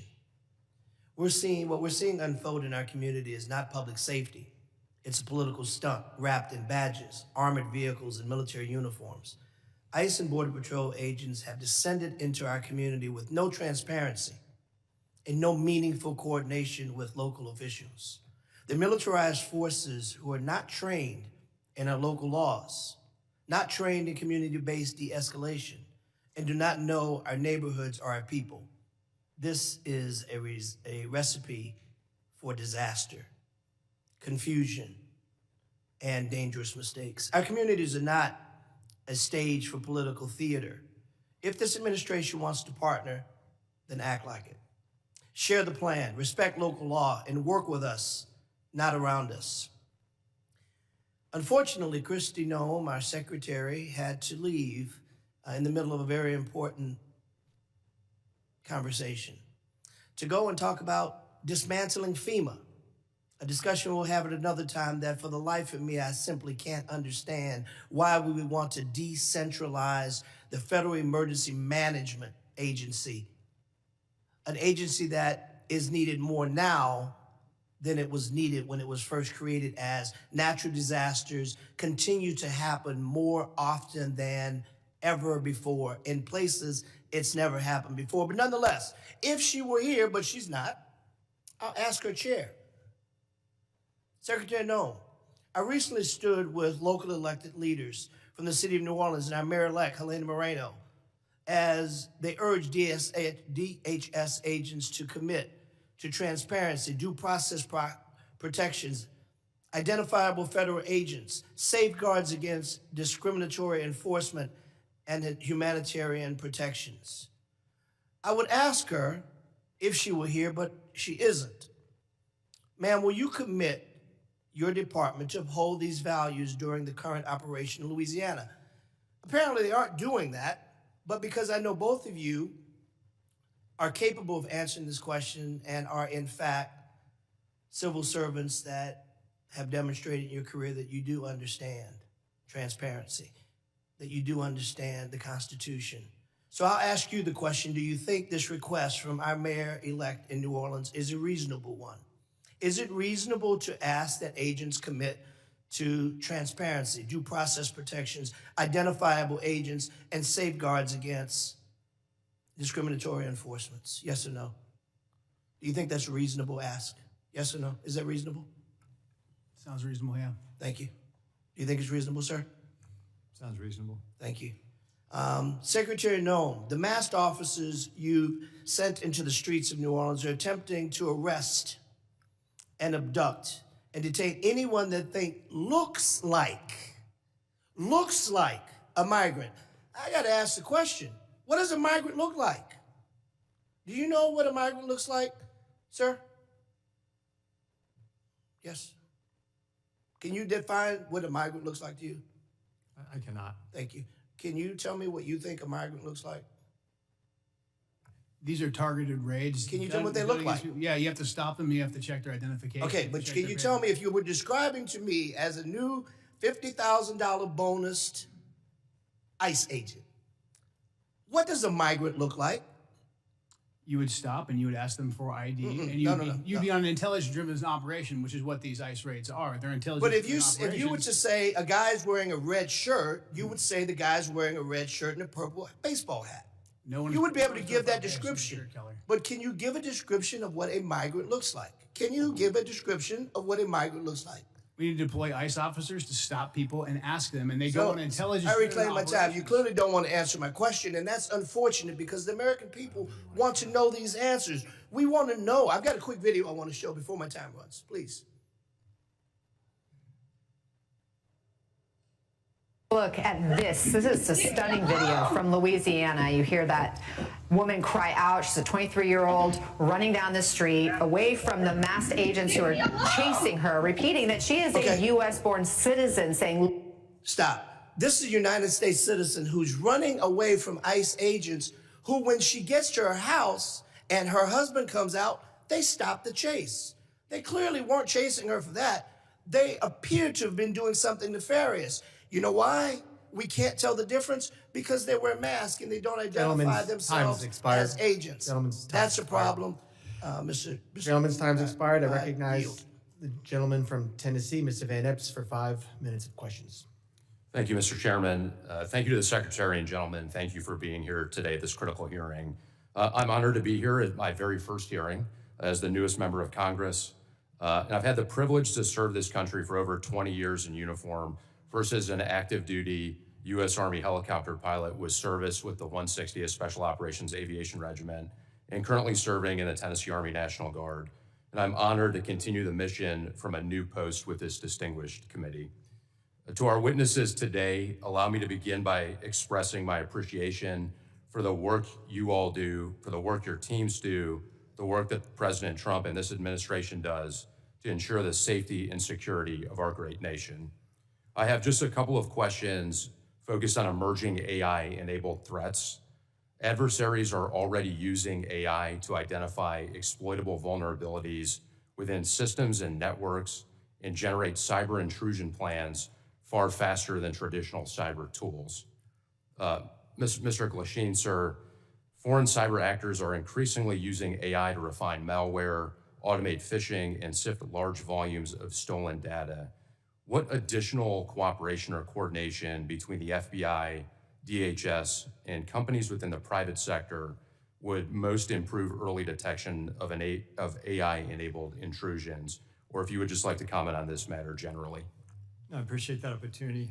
AI is a continued challenge right now. I think the relationships we have right now with government, private industry are strong right now with respect to any type of malware, ransomware.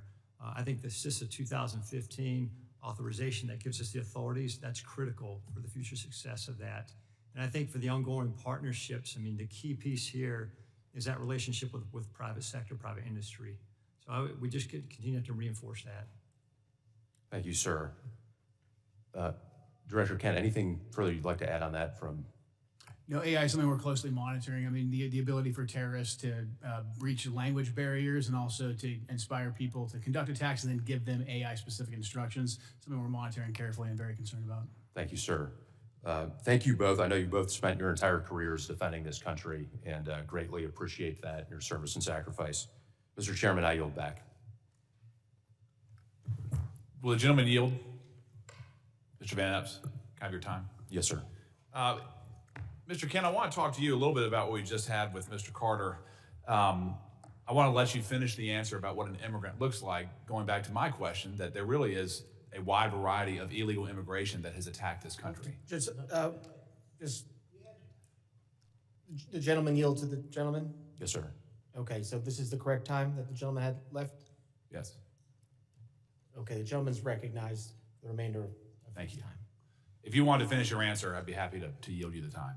Thank you. He answered it. He said he didn't know. We've had 15 to 20 million illegals come into this country since Joe Biden took office. And so we have to stop individuals and we have to ask them for identification to determine if they are here legally. That's what you're seeing in those ICE raids. And in regards to the toll that illegal immigration has taken on this country, are you aware, sir, that in the last 25 years, more Americans have died because of drug overdoses than the entire country's military combat history? Yes. 250 years of military casualties is about 10% less than the overall deaths of the last 25 years of drug overdoses. Are you aware of that? I'm aware of that, and that's why I was glad to see President Trump designate the cartels that bring that poison into the country and kill hundreds of thousands of Americans, designate them as terrorists so we could stop them and aggressively target them. Does fentanyl discriminate on race? It does not. Or does it affect every single person, every single community, every single neighborhood that it enters? Every single person, yes, absolutely. I find it quite alarming that we do not have even a minuscule percentage of the outrage that we have seen from the other side of the aisle as it relates to the plight that Americans have undergone because of illegal immigration and its harms than we do today when you all are trying to enforce the law. From our side of the aisle, again, I thank you. I hope you'll come back. This is a worthwhile conversation. It's a needed conversation. And Mr. Chairman, I yield back. Gentleman yields back to Mr. Van Epps. Mr. Van Epps, do you yield? Mr. Chairman, I yield. Gentleman yields. I now recognize gentleman from Colorado, Mr. Evans, for 5 minutes of questions. Thank you, Mr. Chairman. Thank you to the ranking member, of course, for this important conversation today. Thank you for the witnesses for taking your time to come and speak to us about these things. And first, I just want to commend everyone that's working in the Department of Homeland Security, in law enforcement and border security for all of the work that you've done to keep our country safe, keep our states safe, keep our communities safe. I spent 10 years as a police officer in the Denver metro area. I was in the U.S. Army and the Colorado Army National Guard for 12 years to include a combat deployment overseas to the Middle East as part of the global war on terror. And those experiences, coupled with what's happening in Colorado, have shown me how critically important this hearing is on global threats and things that are happening around the country and around the world, because we know the numbers. We know that every 15 days under the previous administration, more Americans lost their lives due to drugs, with most of that being fentanyl, than were killed in the entirety of the September 11th terrorist attacks. Somewhere around 400,000 Americans died under the previous administration as a result of the poison that's coming into our communities from these cartels, these organized criminals, these foreign terrorist organizations, and again, killing more people than Al-Qaeda could have ever dreamed of killing on American soil. And I saw it as a cop. I saw it as a soldier. And so I'm incredibly thankful for all of the work that's been done to secure our border and to crush these cartels, these criminals, these terrorist organizations. And somehow it sounds like, there's been a lot of conversations and a lot of posters about names of folks from my colleagues on the other side of the aisle. As cops, we all know this, we have what we call in cop slang the Book of the Dead, all of the bad things that you see as a cop. And so I don't have a poster up here because I don't want to traumatize the public with the things that I had to see and that my brothers and sisters had to see during my 10 years in law enforcement. But it's the names and faces of some of those 400,000 Americans who died as a result of this poison coming into our community, peddled by cartels and drug dealers and traffickers. And it's names. One of my constituents that was with me here on Capitol Hill earlier this year, Liz Hardy, lost a daughter, Brooke Hardy, to fentanyl. And so I'm going to say those names. And I'm going to remind folks that there are 400,000 other names out there of people who were killed by terrorists peddling this poison in our community. In Colorado, since 2020, Colorado has lost over 7,000 lives. At times, Colorado has had the second highest overdose rate of teenagers in the country. And so I am absolutely thrilled that we've been able to work together to secure the border and to go target these worst of the worst individuals here. And so to Director Kent, can you just talk about how cartels are adapting their drug and human trafficking methods in response to the new border security and the new focus and emphasis on getting these people out of our community? And what sort of resources do you need from Congress to continue disrupting? We all know action, reaction. We do something to keep Americans safe. The cartels react to that. What sort of things do you need from Congress so that we can continue to stay one step ahead and not have another 400,000 dead Americans? It's a great question. Because President Trump and Secretary Noem decisively secured the border, a lot of the fentanyl smuggling and drug smuggling is moving to the maritime environment on both coasts, whether that's in the Gulf of America, the Caribbean, or in the Pacific. So we're going to need a good deal more ISR, intelligence, surveillance, and reconnaissance platforms to cover that big and broad space so we can pick up these drug boats and take them off the battlefield. Thank you so much for that. So in addition to being a cop and a soldier for a combined 22 years, I am the only Latino from the Colorado delegation here in Washington, D.C., my district, 40% Hispanic. And so I am a little bit disappointed that the secretary left early because I wanted to make it clear that my Hispanic community also supports getting these drug dealers, these criminals out of our community because the Hispanic community suffers as well. But I also wanted to talk about, as we used to say in the military and law enforcement, you got to play the hand you're dealt, not the hand you wish you had. And the hand we're dealt right now is somewhere between 35 and 42% of the agriculture workforce in the United States are folks who are not here legally. And so as we're having this conversation around border security and deportations, I just wanted to have a little bit further exploration around how do we make sure that we protect our national security, because we know that national security starts with food security. If we can't eat, we can't do any of the other things that we're talking about here today.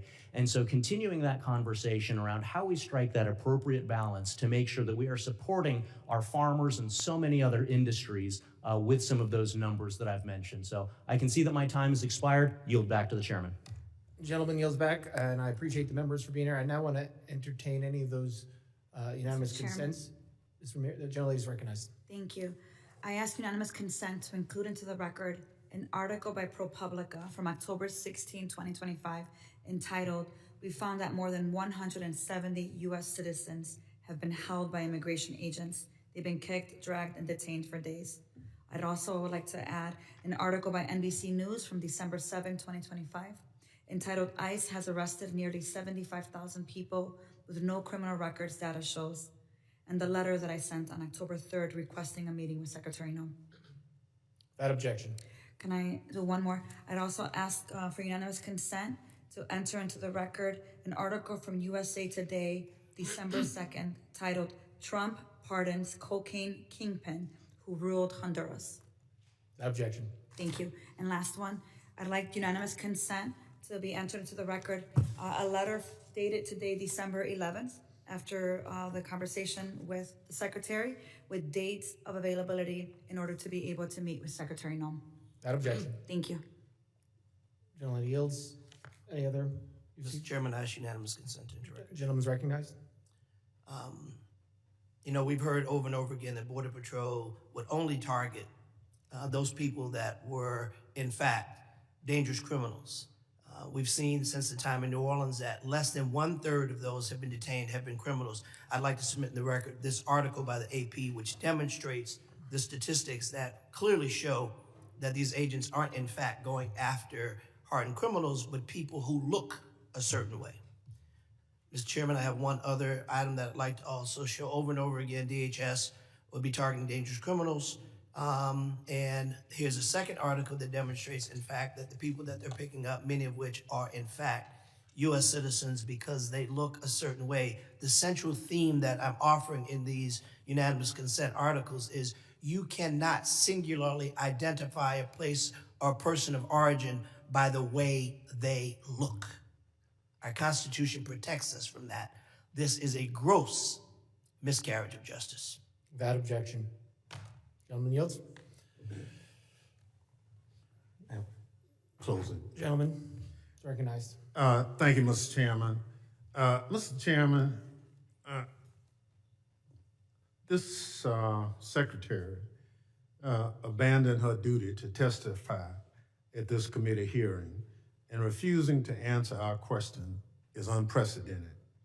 No other secretary, even those under threat of impeachment, have just gotten up and walked out of a hearing when nearly half the members haven't even asked questions. On one level, you can't be surprised because she's failed to answer our letters and other requests for information. Secretary Noem did not even want to appear at all today. To add insult to injury, I'm told that when she left, she did not leave the building. She went to the anteroom. Furthermore, to ostensibly go to a FEMA council meeting for 1 o'clock. I understand on good information that the FEMA council meeting was canceled. So there was no need for her to go. She was a liar with no respect for congressional oversight. She joined FBI Director Kash Patel in telling the U.S. House Committee on Homeland Security to pound sand by getting up and walking out in the middle of the hearing. We were told that she'd be here until 1 o'clock, but she left significantly early. This is embarrassing display from someone who can't take the heat, is disrespectful to the committee and the Constitution, the separation of powers. But again, what else can we expect from an administration led by a man who sicked a mob on the Capitol on January 6th? Mr. Chairman, because the secretary walked out of the hearing, I move that this committee subpoena Secretary Noem back to continue her testimony. Thank the gentleman. I yield back. The gentleman yields back. Mr. Chairman, I move to table the motion. Gentleman moves the table motion. I thank the gentleman for that motion. Now, can we?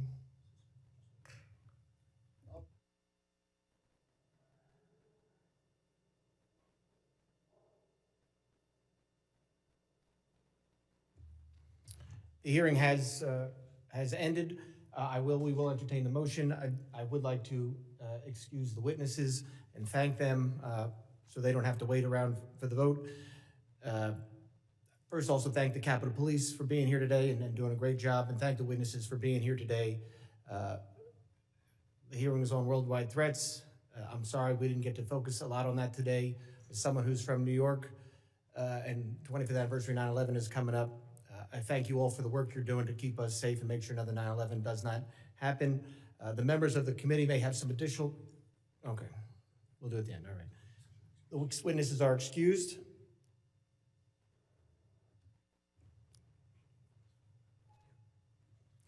And on the motion to table, all those in favor say aye. Aye. Aye. All those opposed? Nay. Nay. The ayes have it. Mr. Chairman, Yes. I guess we're gonna have to ask for a recorded vote on that. A recorded vote has been requested. The clerk will prepare the roll.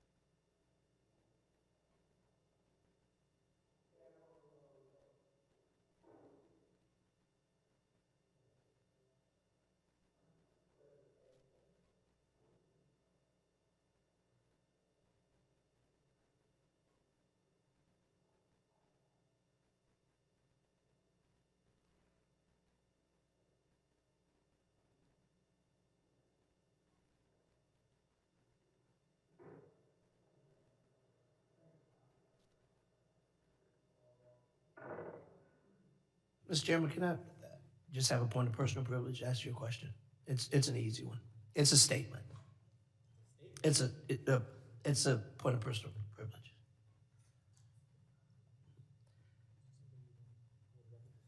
Yeah, I do.